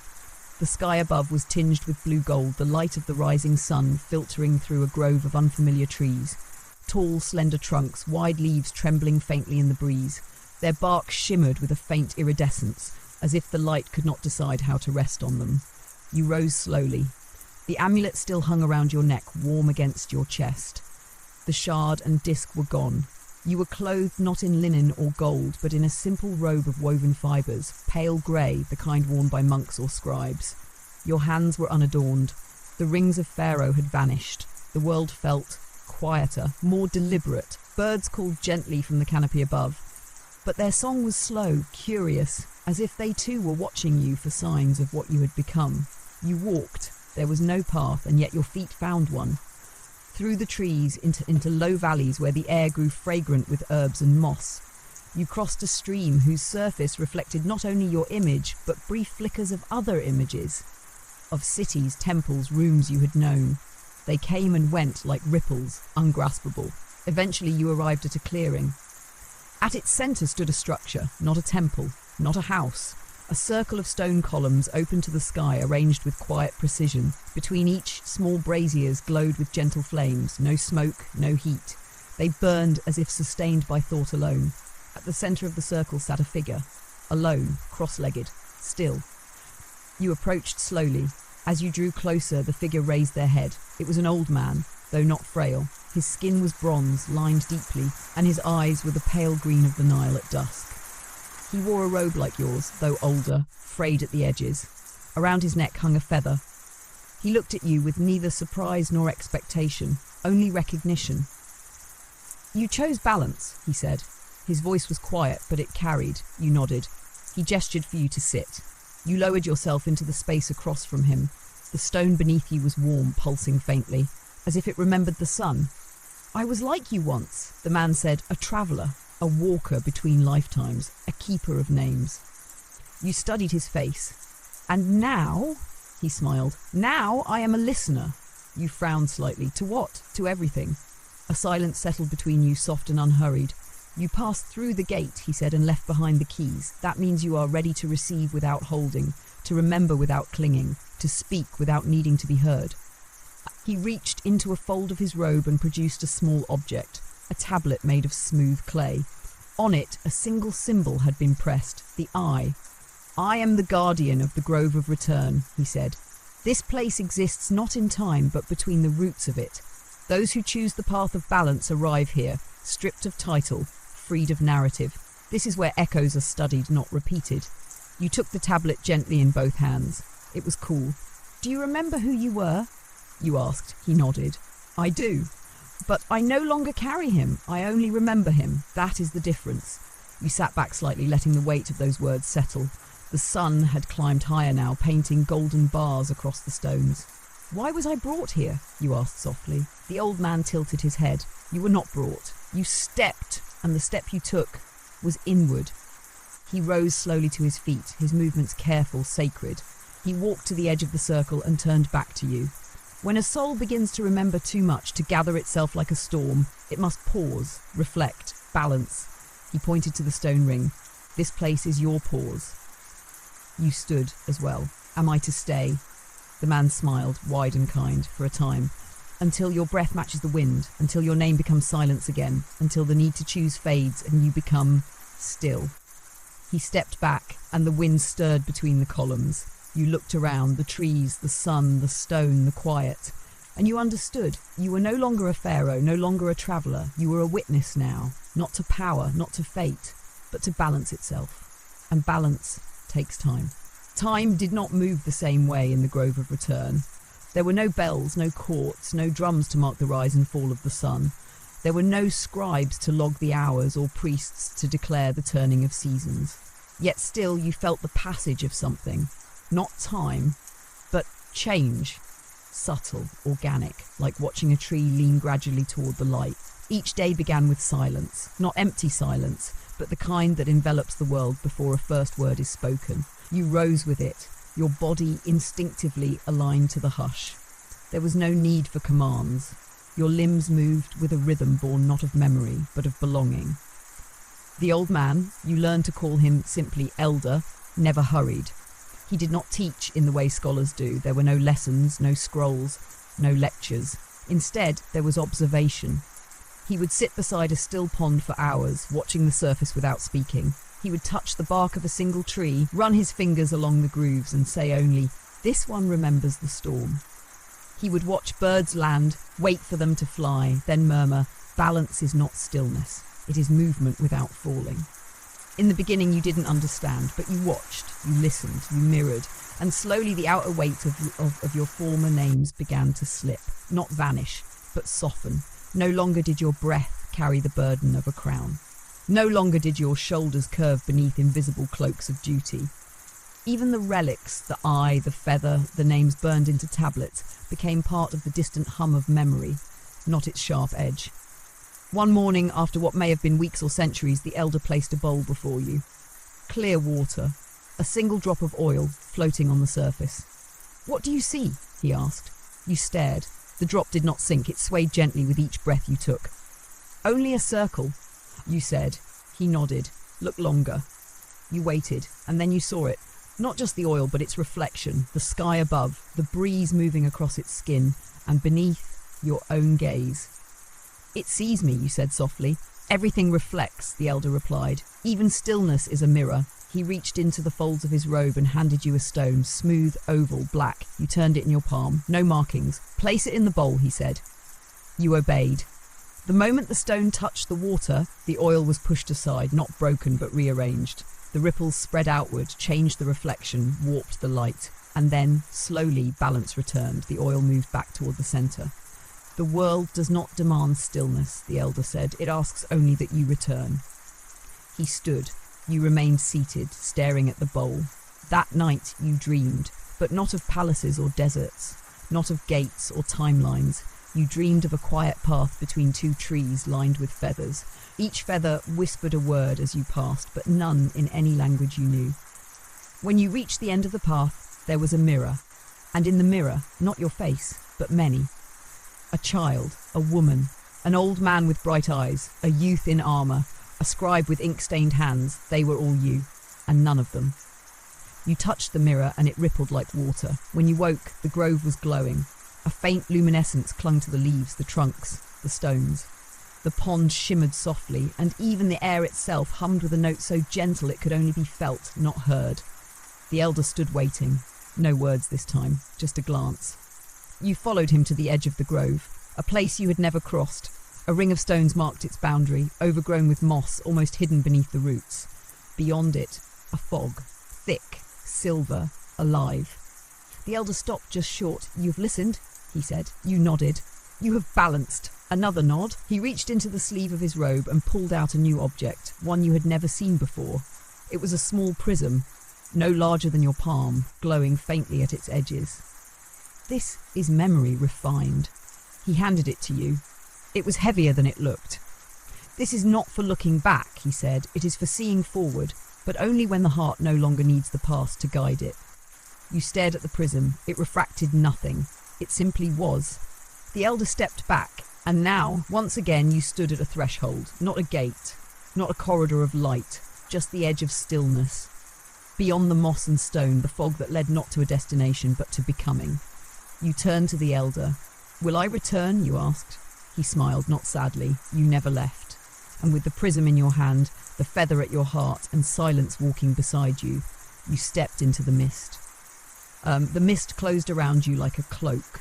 It was neither cold nor warm, neither damp nor dry. It simply was, a living silence that wrapped itself around your limbs and pressed gently against your skin, as if the air had learned to breathe in reverse. With every step, your senses bent inward, not dulled, but redirected. You heard nothing of your feet against the ground, and yet you were acutely aware of your heartbeat. You saw no shapes, yet your eyes remained open, drawn forward by an unseen rhythm. Time faded completely, not into stillness, but into rhythm, a slow, subtle pulse beneath everything, like breath, like tide. You walked without knowing how long, until, eventually, the mist began to thin. Not retreat, just loosen, unravel. Light filtered in through its folds, pale and uncertain, as though dawn had not yet made up its mind. You stepped forward one more time, and the world unfolded around you with sudden gentleness. You stood on the edge of a vast plain. It stretched out endlessly, painted in tones of ash and gold. The ground was dry, cracked in wide, delicate patterns, not barren, but ancient. Sky above, a low sheet of soft grey, layered with clouds that drifted slowly like enormous spirits at rest. And in the distance, a figure, alone, standing. You moved toward it without hesitation, though every step felt like moving through memory. As you drew closer, details emerged. The figure was tall, cloaked in sand-coloured fabric that moved as though stirred by wind you could not feel. Its face was veiled, but not hidden. In place of features, there was light. Not blinding, soft, pulsing light, shaped like a face you could almost recognise. When you were near enough to speak, the figure raised its hand, palm open. A greeting, a summons. You stopped a pace away, your breath shallow. It spoke. The voice came not from its mouth, but from the air around you. It was your voice, but older, wiser, worn down like stone by the flow of water. "Do you know where you are?" You swallowed. "No," you said softly, "but it feels familiar." The figure inclined its head. "You are in the between, not a place, a process." You looked down at your hands. They were steady. The prism still rested in your palm, unchanged. "I've passed through gates," you said. "I've seen my lives. I've stepped into silence." The figure nodded. "And now you face yourself." You met its gaze, though there were no eyes to see. "I don't understand," you admitted. It gestured slowly to the horizon. There, rising from the plain like the remnants of forgotten cities, were shapes. Some were ruins, broken pillars, fractured temples, half-buried statues. Others shimmered with incomplete form, their edges wavering as though caught between stone and smoke. Each one hummed faintly. "Every echo of you leaves a trace," the figure said. "This is where they settle." You turned slowly, taking it all in. A ruined gate that resembled the one you had passed in the liminal, a statue of a king with no face, a table of ink-stained papyrus half submerged in sand, a child's toy, worn and splintered, a mirror with no reflection. "Are they my past?" you asked. "They are your consequences," the figure replied. "The debris of choice. Every time you stepped forward, something was left behind." You looked again at the landscape. "What am I meant to do here?" The figure tilted its head. "Nothing." The answer startled you. "You must see, not shape," it said. "Here you cannot build, you cannot destroy, you can only witness, and from that witnessing understand." You stepped forward and approached one of the shapes, a tall arch of stone etched with symbols that shimmered faintly. As you laid your hand against it, a tremor passed through your fingers. Not physical. Deeper, you saw flashes, a decision made under pressure, a command given, a silence kept when you should have spoken. The arch pulsed with the memory of it, but did not accuse. It simply held. You moved to the next, a fractured obelisk. A life where you had turned away, a love never answered, a moment lost not by malice but by delay. The stone shivered with regret, but again, no pain, only record. And then a pool of clear water, shallow still. You knelt beside it. In its surface, you saw your face, but not as it was now, not Pharaoh, not the traveller, not the seeker, just you, tired, worn, alive. The figure stood behind you now, silent. You reached into your robe and drew the prism. As you held it over the pool, it began to glow. Light unfurled from its facets like petals, unfolding in slow, spiralling motion. The reflections in the water shifted. You saw the grove, you saw the throne, you saw the gates, you saw yourself in countless lives. And then, the light dimmed, the prism pulsed once in your hand, and shattered, not with sound, but with silence. It dissolved into dust, fine, shimmering and warm, and the dust sank into your skin. You inhaled and remembered not all of it, but enough. You rose slowly, turning to the figure. "I'm ready," you said. It nodded once. "Then walk." No directions were given, no path laid.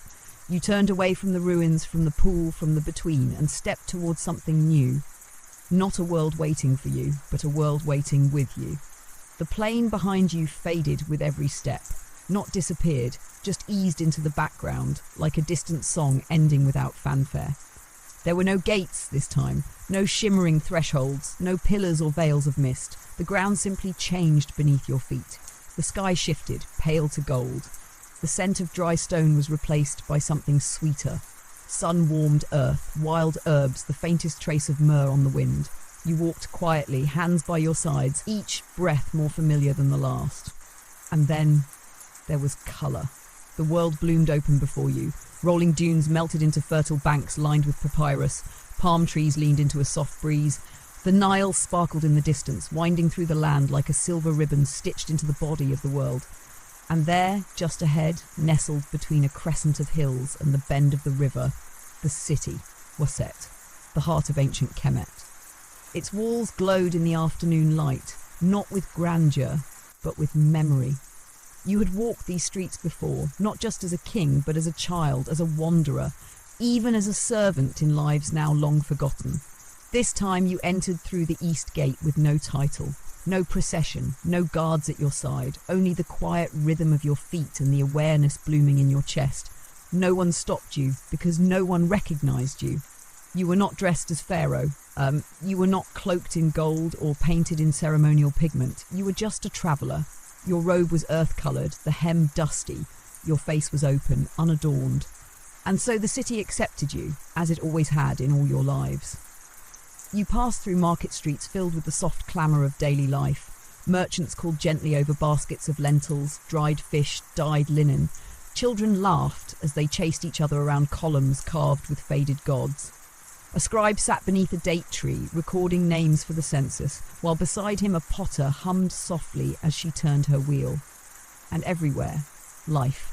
Not dramatic, not grand, but constant, woven with quiet joy. You reached the plaza at the city centre by the time the sun began to lower.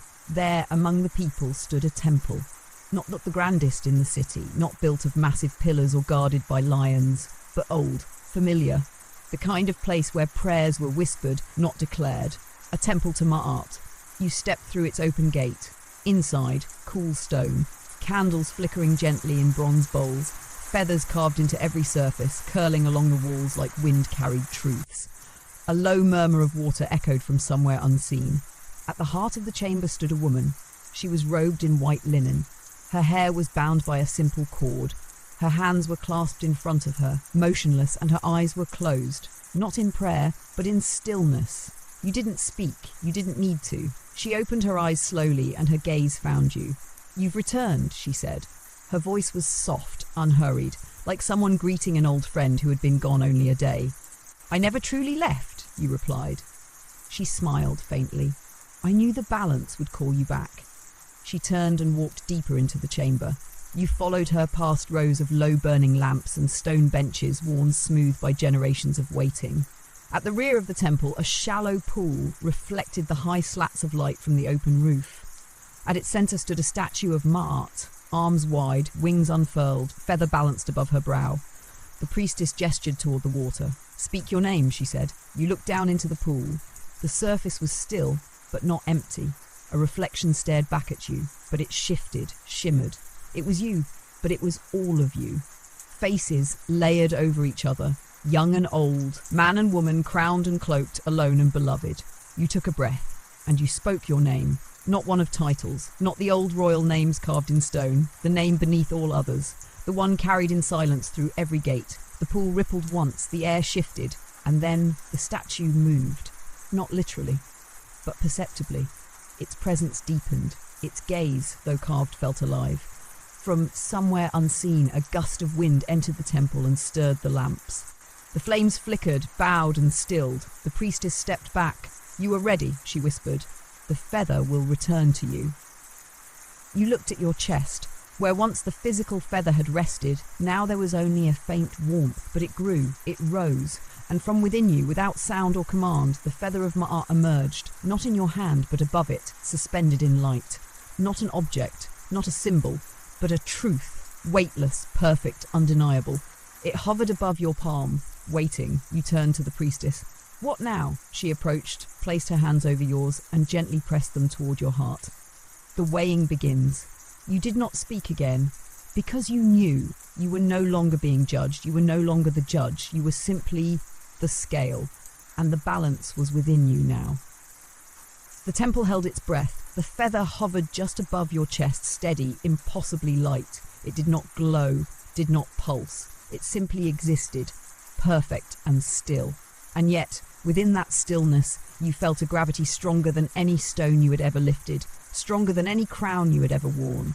The priestess stepped away. "You must be alone for this," she whispered. You nodded without looking at her. Your gaze remained fixed on the feather. As she passed behind you, her sandals whispered across the stone, and then the great chamber was silent once more. The warmth of the sun had begun to fade. High above, the rectangular slats in the roof filtered the last golden rays into ribbons, striking the carved feathers on the walls, lighting their edges. Shadows lengthened. A kind of twilight filled the space. Not darkness, but dim clarity. A space between. A space for judgment. And yet, no gods appeared. There was no Anubis with his jackal head. No scale. No monstrous Amit lurking in shadow. No chorus of deities whispering verdicts. There was only you. And the feather. You inhaled deeply. The air was cool, tinged with oil and dust and the soft metallic trace of burning wicks. You let your hands rest palm up on your thighs and closed your eyes. And the memories came, not as visions, not as voices, as weight. You felt them settle within you, one by one, each moment returning to the center of your chest. The first was light, a kindness given without thought, a moment when you lifted a child's bowl from the ground so it would not spill. The second, heavier, a silence held in the presence of injustice when you could have spoken. A breath passed. Another weight, the joy of watching someone you love laugh without knowing you were watching. Another, a lie told to protect yourself, dressed in the garments of duty. Each memory arrived not with emotion, but with mass. As though your soul had been dissolved into grains of sand, each act, each decision becoming one more measure in the sacred balance. And the feather hovered still. You did not plead. You did not explain. You only remembered. You remembered a life before palaces, the feel of wet clay beneath your fingernails as a child on the riverbank. You remembered the pain of loss, the slow fade of a brother's voice after illness took him. You remembered love, not grand, not dramatic, but quiet and true, the kind that holds your hand at dawn without speaking. You remembered a war, one of your former lives, where you gave a command you would carry in your bones for centuries, and in that remembering you felt the full consequence of choice. You remembered joy, abundance, awe, the awe of watching the stars rise, of hearing a newborn cry, of brushing your fingers across the surface of old stone, knowing others had done the same 1,000 years before. You remembered envy too, arrogance, the moments where you stood too high above others and mistook silence for reverence. Each memory added a grain, each grain accepted, then a shift, not a sound, not a movement, a realization. The feather had not moved at all, not once, because you, in your entirety, were neither heavier nor lighter than it. You were it. Balance was not a thing to be achieved. It was a thing to be recognized. You opened your eyes. The temple looked the same, but you did not. You felt clear, as if the breath you had drawn reached further, as if your skin had softened, not aged, as if every memory had been ironed smooth and placed gently in its rightful place. The feather still floated before you, but it was different now. It had transformed. It shimmered, not with light, but with transparency. It was not a thing anymore, but a window, a lens through which everything made more sense, not because the world had changed, but because you had. From the shadows behind the nearest column, the priestess returned. Her steps were unhurried. She did not bow. She did not speak. Instead, she approached with an object held in both hands, a small vessel, unfired clay, simple, circular, wrapped with a single red cord. She placed it before you. For what you carry now, she said. You looked at the vessel, then at the feather. You understood. The feather lowered itself gently into your hand. No ceremony, no light, no sound, just trust. You placed it into the vessel and tied the cord once around it as she had, as was done by those who were ready. Ready for what you did not yet know. The priestess watched you. She did not smile. She did not weep. But her eyes glistened, and in them you saw not admiration, but kinship. She had walked this path too. She extended her hand. You took it. Together you rose from the temple floor. You looked around once more at the walls carved with feathers, the oil lamps still burning, the statue that now seemed less a goddess and more a mirror. And then you stepped outside. The sky had turned lavender. The wind moved softly across the palms. The Nile gleamed far in the distance. You did not ask where to go. Your feet already knew. The next path had already begun. The evening light stretched long and soft across the land, gilding the edges of every leaf, every rooftop, every ripple of the Nile, with a glow so gentle it almost felt like memory itself. You walked slowly, the small vessel cradled in both hands, its red cord cool beneath your fingers. Inside it, the feather rested without weight, not as a relic, not even as a symbol anymore, but as a presence. It pulsed in your palms like a quiet heartbeat. You did not return to the palace. You did not return to any throne. You moved through the city like the wind moves through reeds, noticed but not detained. Some faces turned as you passed. An old woman selling garlic paused in mid-sentence. A child at a well tilted her head. But no one stopped you, no one named you, no one bowed. And this too felt right. You passed beneath stone arches where ivy grew in silence, past doorways painted with protective sigils, past a small group of boys racing down an alley with papyrus kites trailing behind them. The smell of bread and ash lingered on the wind, mingled with the sweetness of crushed herbs. By the time you reached the riverbank, the last edge of the sun was dipping below the western hills. The water was dark now, not threatening, but vast. A mirror turned downward. The sound of the current lapping against the stones was steady, eternal, the sound of something that has never truly stopped since time was first noticed. A small bark was moored at the edge of the embankment, simple in design, its hull polished smooth with age and oil. A woven canopy shaded its centre, and beneath it sat a figure in silence. You approached without hesitation. The boatman did not look up as you neared. He was wrapped in linen the colour of salt, his head bowed. A staff leaned against the side of the vessel, carved with concentric rings spiralling from top to bottom. You recognised him not from memory, but from a deeper place, a recognition that preceded language. This was the ferryman, but not of death, of crossing, of continuity. You stepped aboard without a word.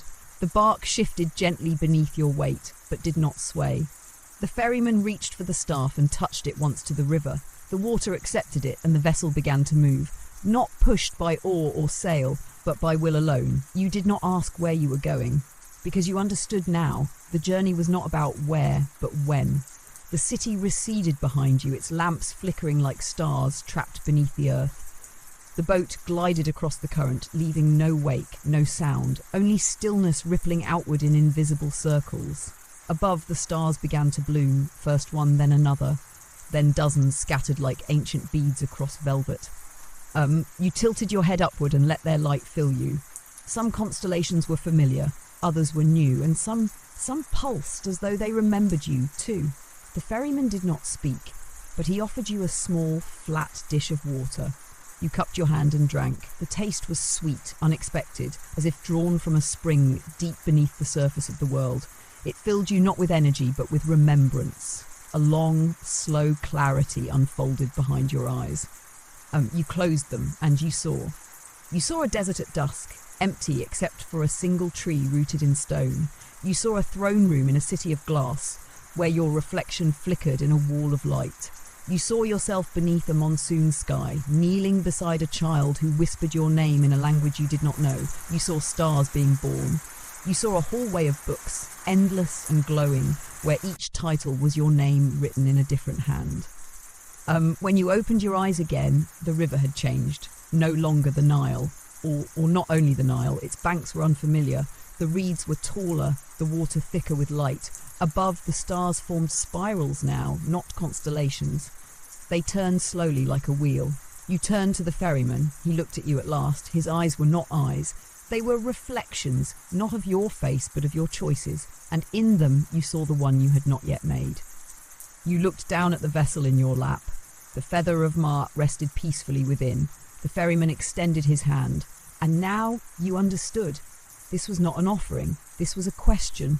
You lifted the vessel, held it high, and then gently, reverently tipped it into the river. The feather slipped free, not sinking, not floating, but vanishing into the current like a single syllable spoken into the vast mouth of time.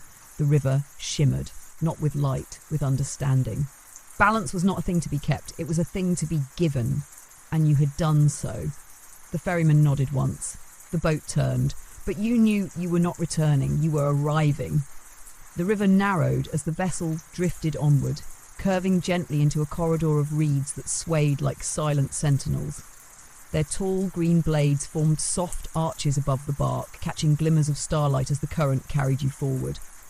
The ferryman sat motionless, his hands folded around the base of his staff, his gaze now fixed upon the unseen horizon ahead. You remained quiet, the air thick with a stillness that felt sacred. No need for speech. Not anymore. You had given the feather back to the current, not as a gesture of closure, but of continuation. It belonged now to the river, to time, to the balance that must live beyond you. The emptiness in your hands was not absence, but release. You felt no longing, no ache, only space. And in that space, something new began to unfold. The bark passed beneath a break in the reeds. A clearing opened, round and smooth like a polished eye. The sky revealed itself in full now, dark and endless, embroidered with stars so thick they seemed to hum in place. The moon hung above, not as a silver disk, but as a glowing spiral, wide and deep like a gate turned sideways in the heavens. The ferryman's staff tapped the edge of the boat once. The vessel slowed. You had arrived. But arrived where? The boat slid up to a small bank of white sand, smooth and untouched. No footprints marked it, no path led from it. Only a single stone column stood at its centre, half buried, veined with lichen, crowned with a disc of copper that glinted faintly under the stars. You stepped ashore. The sand was cool beneath your feet, not soft, not harsh, just true, real in the way dreams are not. Behind you, the ferryman did not move. His presence remained steady, anchoring this moment to all the moments before it. You approached the column. Its surface bore no hieroglyphs, no sigils, no name, only a single indentation at its centre, a shallow, bowl-like hollow, smooth as glass. As you leaned in, the wind shifted, and a sound met your ears. Not words, a tone, low, steady, familiar. A resonance that came not from the column, but from within you. Your hands moved without command. You knelt, pressed your palms to the indentation. The stone welcomed your touch, growing warmer beneath your skin. The sound grew louder, a hum that wrapped around your ribs and reverberated through your spine. Then a light, not bright. Soft, golden, it poured out from the base of the column, curling upward like smoke, forming a spiral that hovered just above your shoulders. Within it, faint images flickered, memories not of your life, but of lives touched by your presence. Faces you had forgotten, voices you hadn't known you'd affected, tiny kindnesses, small cruelties, echoes of your ripple.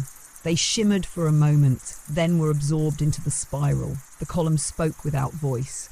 This is the echo you leave behind. The words weren't heard, they were understood. This is what endures. You stood slowly, letting your hands fall to your sides. The spiral pulsed once, as though in agreement.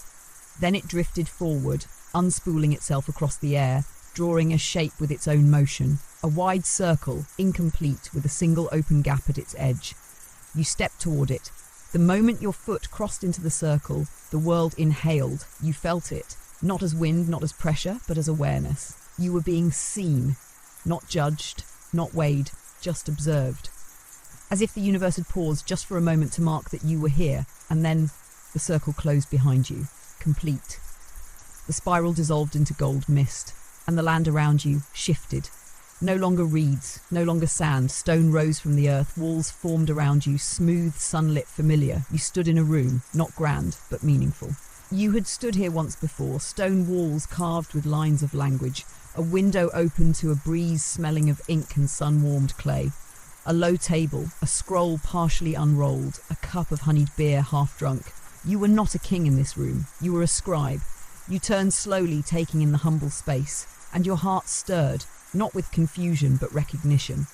You remembered this life. It had been quiet, unremarkable to others, but for you it had been full. You sat instinctively at the low table. The same scroll remained, words you had never finished. You picked up the stylus resting beside it. Your fingers found their position easily. You breathed once, then wrote a single line. I returned not as ruler, but as one who had listened. You paused, let the ink dry, and outside, the breeze shifted. Children laughed in the distance. A bell chimed. The Nile sang softly beyond the threshold. You set the stylus down and smiled. This was not the end. It never had been. It was simply the next page. The morning light filtered through the open window like it had been waiting all night to enter. It touched the scroll on your desk first, then moved to your hands and finally settled across your shoulders, warm, quiet and steady. You had not moved in some time. Your eyes remained on the line you had written. I returned not as ruler, but as one who had listened. And it was true. There was no weight on your head, no gold, no crown, no burden of symbol. Your hands were stained only with ink. Your breath was steady. The silence in the room was not hollow, but full of the pause before understanding, the hush that follows when someone truly hears what is being said. Outside, the city began to wake.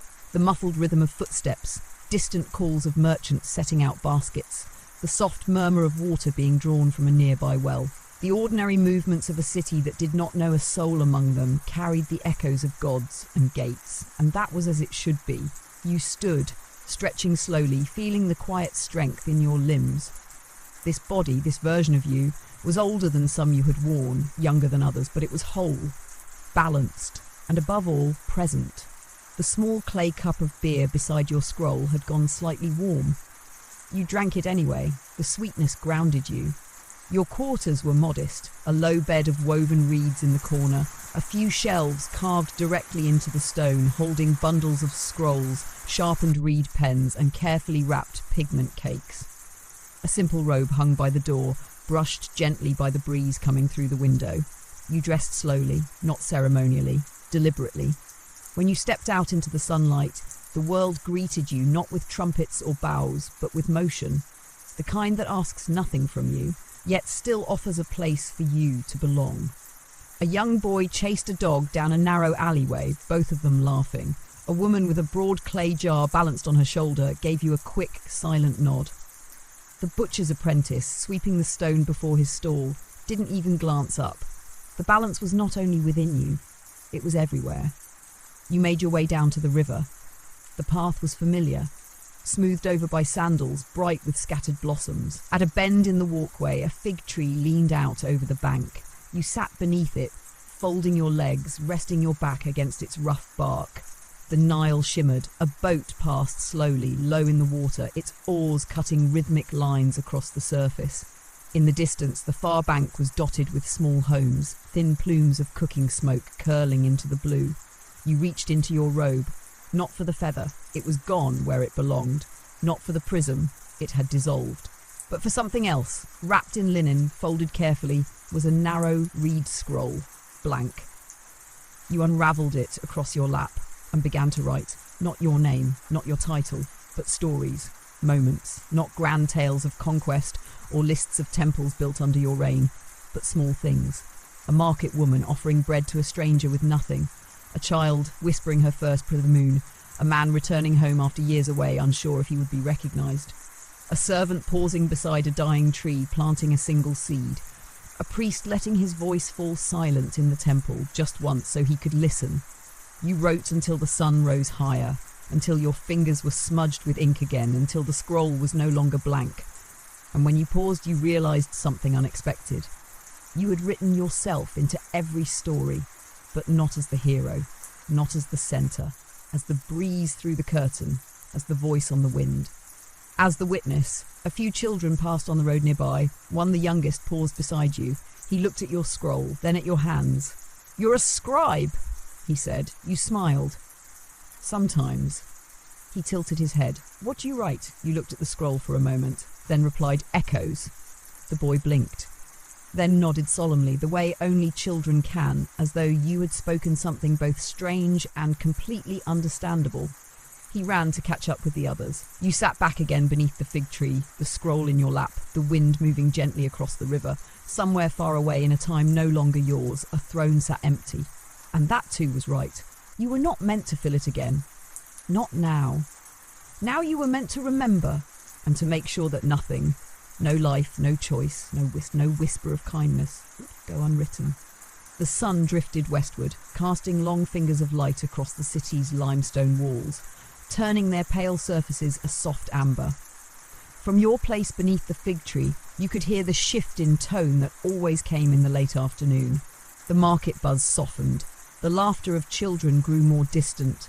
The rhythms of the city slowed, as if the whole world were taking one long breath before dusk.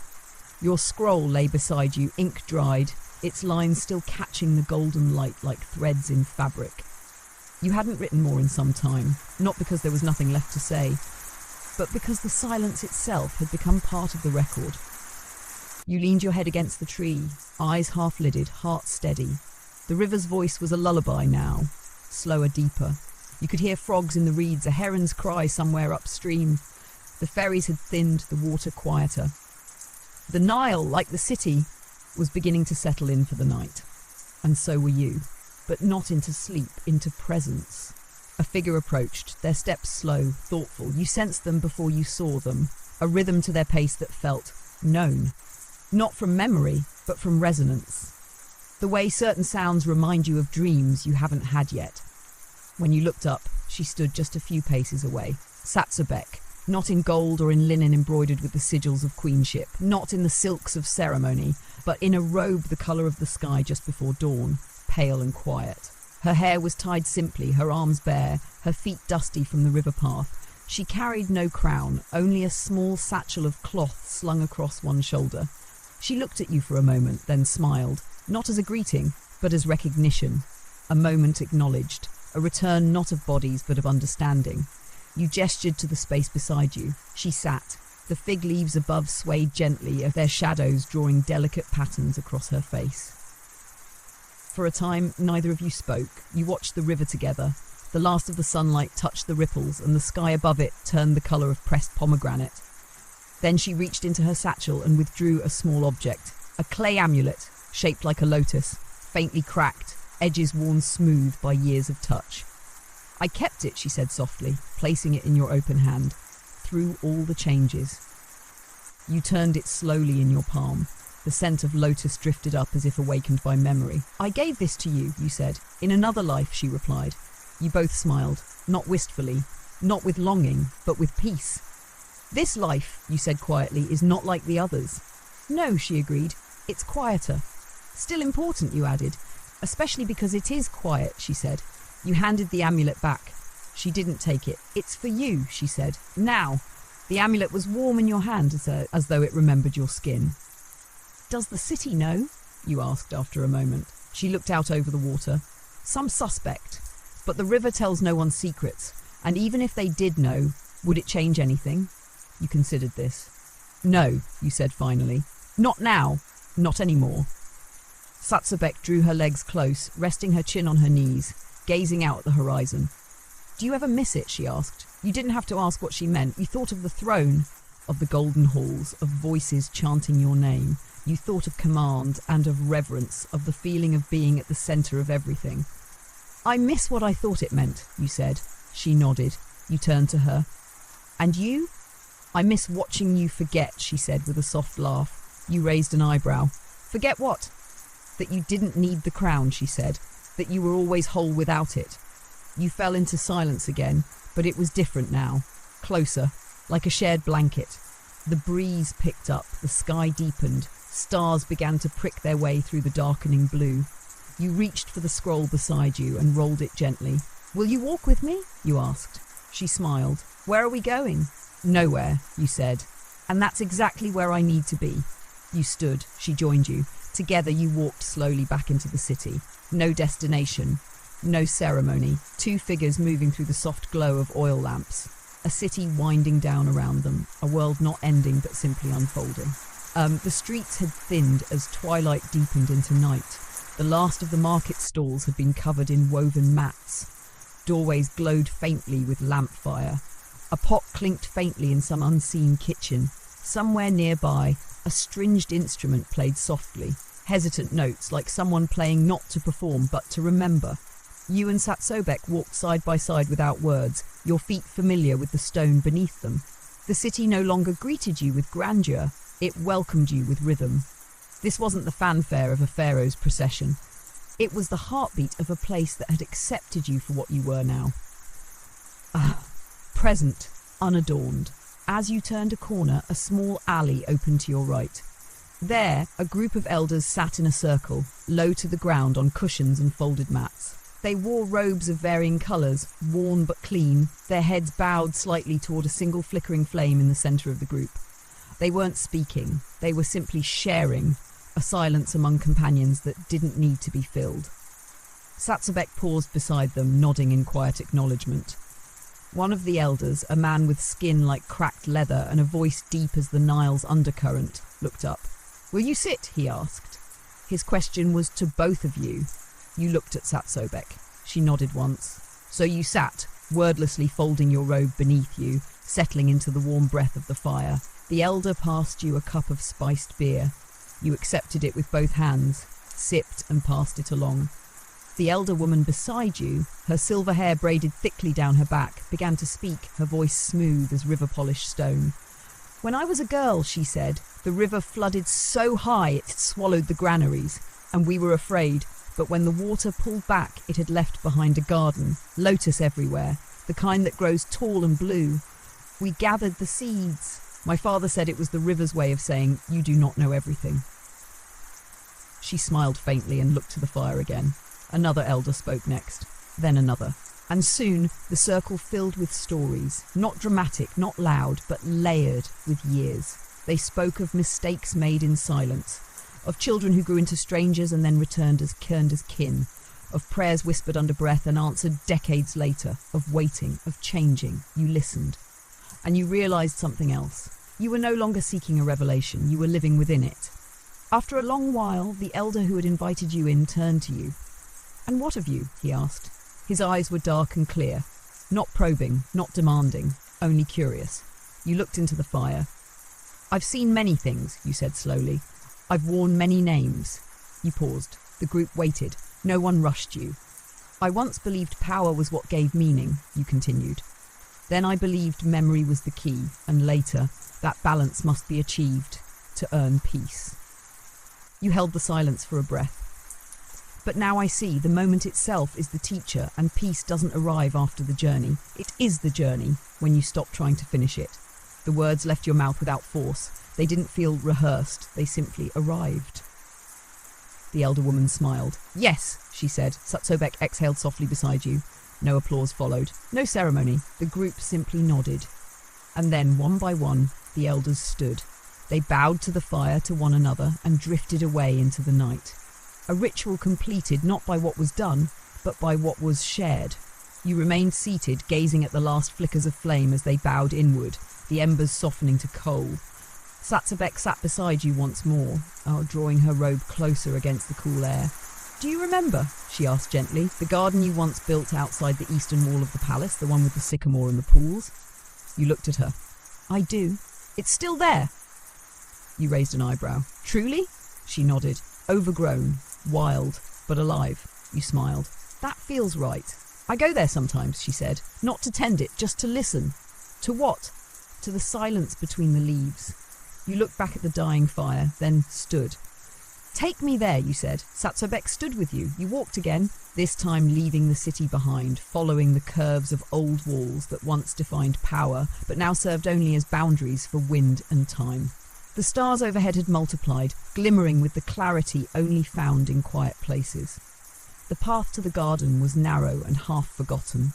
Vines curled along the stone, dry grasses whispered beneath your steps. Then the wall ended, and beyond it, a breath of green. The sycamore still stood, its branches thick with age, its roots lifting stone like a gentle uprising. Pools reflected the stars, untouched by dust. Lotus flowers, wild now, floated silently along the surface. The air smelled of things you had forgotten.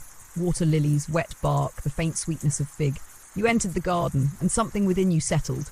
Not as a king, not as a scribe, but as the one who had planted this place, not to rule it, not even to claim it, but simply to leave something alive. You turned to Satsabek. Let's stay. And together you lay beneath the tree whose roots remembered you, in the garden that had never once asked for anything except time. Above, the stars turned, and the leaves sang only when the wind wished to listen. The garden cradled you like a memory that never asked to be remembered. Beneath the sycamore's wide boughs, you and Satsabek lay in silence, the ground warm, the earth pliant with roots and time. The air held the slow perfume of wild lotus and river-wet stone, a scent so old it felt like it belonged to the body more than the nose. Above, stars wheeled gently across the night sky, their paths unhurried, unconcerned with who watched. Neither of you spoke for a long while. There was no need to name this moment. It was not waiting to become anything else. You listened, not to her, not to yourself, but to everything. The rustle of fig leaves in the corner of the garden, the distant call of an owl sweeping across the outer wall, the trickle of water as it passed through the winding stone channels you had once carved with your own hands, many lifetimes ago, never imagining they would still sing long after you were gone. This place had not needed you to return, and yet it had remembered how to hold you. Satsabek turned her face toward you. You did the same. For the first time, perhaps ever, you looked at her not as a queen, not as a figure in your court or your story, but simply as the soul who had stayed beside yours through each unravelling. Her hair had silvered in places, her hands were lined at the edges, but none of it lessened her. She was still the same shape of presence she had always been. A mirror not of your grandeur, but of your truth. She smiled. You haven't changed, she whispered. You smiled in return, more out of breath than amusement. I've changed 1,000 times. Yes, she said, but underneath all of it, you're still the boy who wanted to build a garden that never needed walls.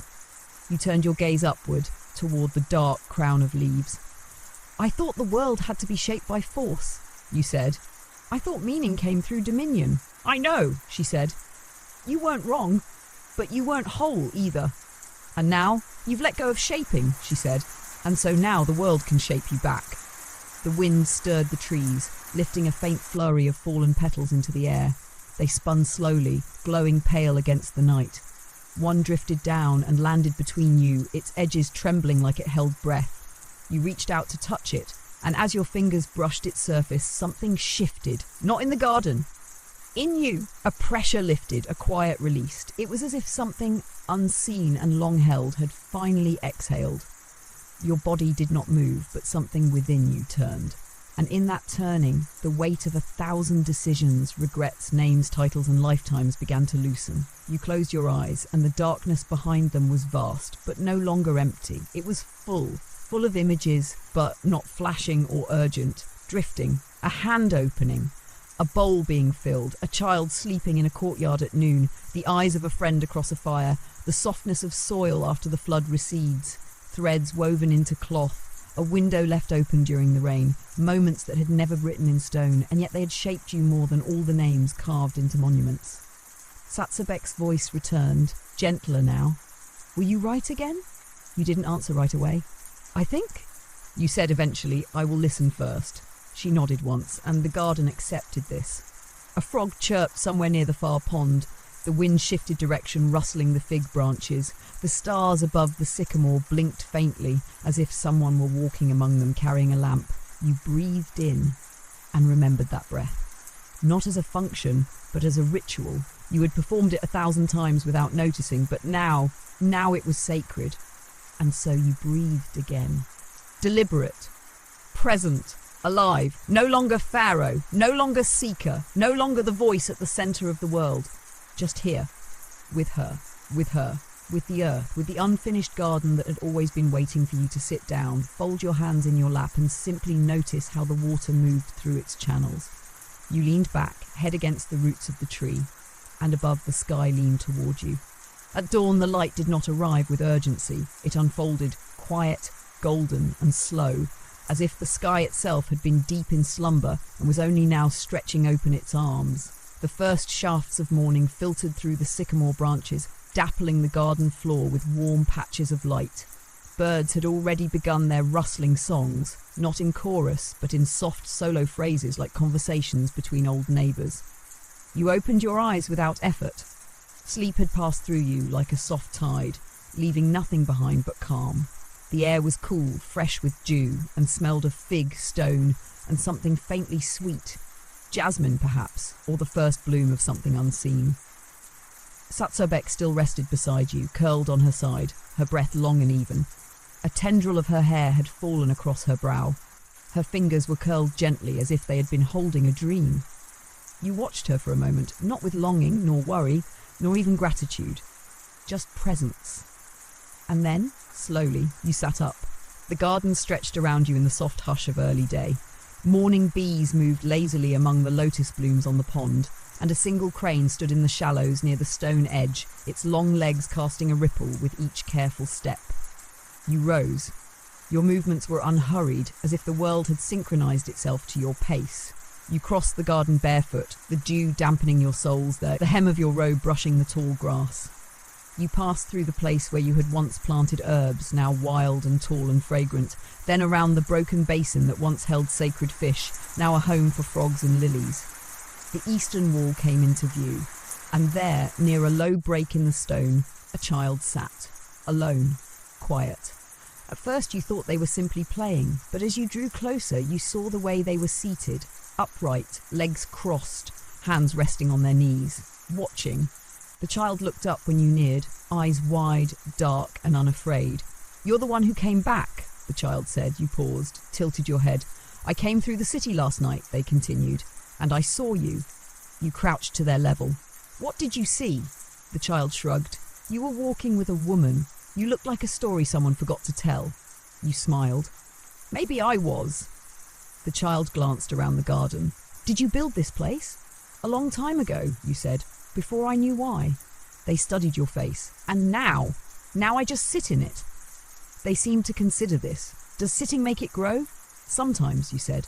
"Sometimes sitting is enough." The child nodded as if this made perfect sense. Then they reached into a cloth bag at their side and drew out a small object, a piece of dried reed, carved into the shape of a tiny figure, a man with arms folded across his chest, eyes closed. "It's for you," they said. "You look like someone who should be holding something small." You took the figure gently. It was light but finely made, rough at the edges but intentional. "Did you make this?" The child nodded. "I don't know who it is, but I thought someone might need it." You turned the figure in your hand. It wasn't perfect, but it was real, carved with time, shaped by small hands, full of quiet attention. You bowed your head. "Thank you," you said. The child stood. "I have to go. My mother's baking the morning bread, and I said I'd grind the herbs." They turned, then paused. "Will you still be here when I come again?" You looked out across the garden. "I think so," you said. "I think I will be for a while." The child nodded, then walked off through the break in the wall, disappearing into the brightening world. You sat back beneath the sycamore tree and placed the small figure beside you. Satsobek stirred. Her eyes opened, soft and still dreaming. She looked at you, then the little carved man. "What's that?" she asked. "A gift," you said, "from someone who knew I didn't need much, but still offered something anyway." She smiled. You leaned back again, shoulder against hers, eyes tracing the branches overhead, and in that moment something opened inside you. Not a gate, not a memory, but a feeling you hadn't held in a long, long time. Not peace, not joy, belonging, not to a throne, not to an age, but to the present, to the exact breath you were breathing, The leaves shifted above you in a soft breeze. You closed your eyes again and let the garden hold you. The days passed, though you no longer counted them. Not by calendars, not by ceremonies. They came and went like the river's tides, soft, cyclical, continuous. Morning followed night and night followed dusk, but there was no urgency in their rhythm. Time had become something else here. Not a ladder to climb, not a weight to bear, but a field you could walk through barefoot, brushing your hands across its tall, sunlit grasses. The garden grew, not because of tending, not strictly, but because of presence. Each day you walked its paths, sat beneath the sycamore, watched the bees hum and the reeds sway. You spoke little, but you listened more than ever before. You listened to the frogs, to the breeze in the fig leaves, to the creak of old roots beneath the soil, to the warm stones that had seen more lives than you had lived. You listened to Satsabek's laughter too, not often loud, but when it came, it rose from deep within her. The kind of laughter that carried no edges, the kind that sounded like it belonged in the wind. You shared meals on flat stones, simple things, figs, lentils, soft bread, sometimes a handful of sweet dates left in a woven basket by a child you never quite saw. You shared silence as if it were language, and in time, even your dreams quieted. And yet, something began to stir. Not disturbance, not unrest, just a pulse, deep within the stillness. One afternoon, while the garden dozed in the heat and Satsabek napped beneath a swaying linen canopy, you found yourself by the eastern wall again, the same break where the child had once appeared. You placed your palm against the warm stone. It felt the same, sunlit, familiar. But your breath caught, not in fear, in recognition. There, on the inside face of the wall, someone had etched a mark, faint, precise, a small spiral no larger than your thumb, etched not with a chisel, but perhaps a knife or a sharp reed. You leaned closer. It was old, not ancient but not new. It had been waiting. You ran your fingers over it slowly, a spiral, not just a symbol, a reminder that all things return, that the path never ends, only folds. And suddenly you understood. You were not meant to stay. Not forever, not because you didn't belong, but because the world was still unfolding and so were you. You stepped back from the wall and turned. Satsabek stood watching from beneath the tree. She'd woken without sound, as she often did, and simply observed. Not with worry, not with sadness, but with knowing. You walked to her slowly, sat beside her.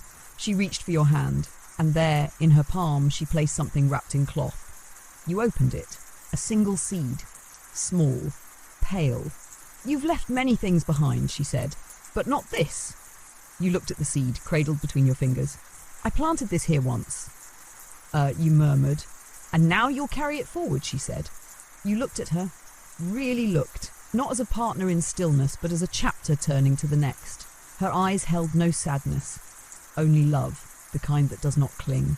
You closed your fingers around the seed. That evening, as dusk painted the garden in rose and amber, you stood again by the river. Your robe was simple. Your hands were steady. A small bark waited near the bank, just like before. Not grand, not silent. Just ready. You did not rush. You embraced Satsabek once more. Neither goodbye nor beginning. Just one more breath shared between two who had remembered each other across time. Then you stepped aboard. The water accepted you. The boat drifted, and the world did not change. Not in any grand way. The stars came out. The garden stood quiet. The river curved on, and you, cradling a single seed in your palm, drifted forward once more, not toward power, not toward mystery, but toward possibility, toward another garden, another breath, another life. Not to finish the story, but to begin it again.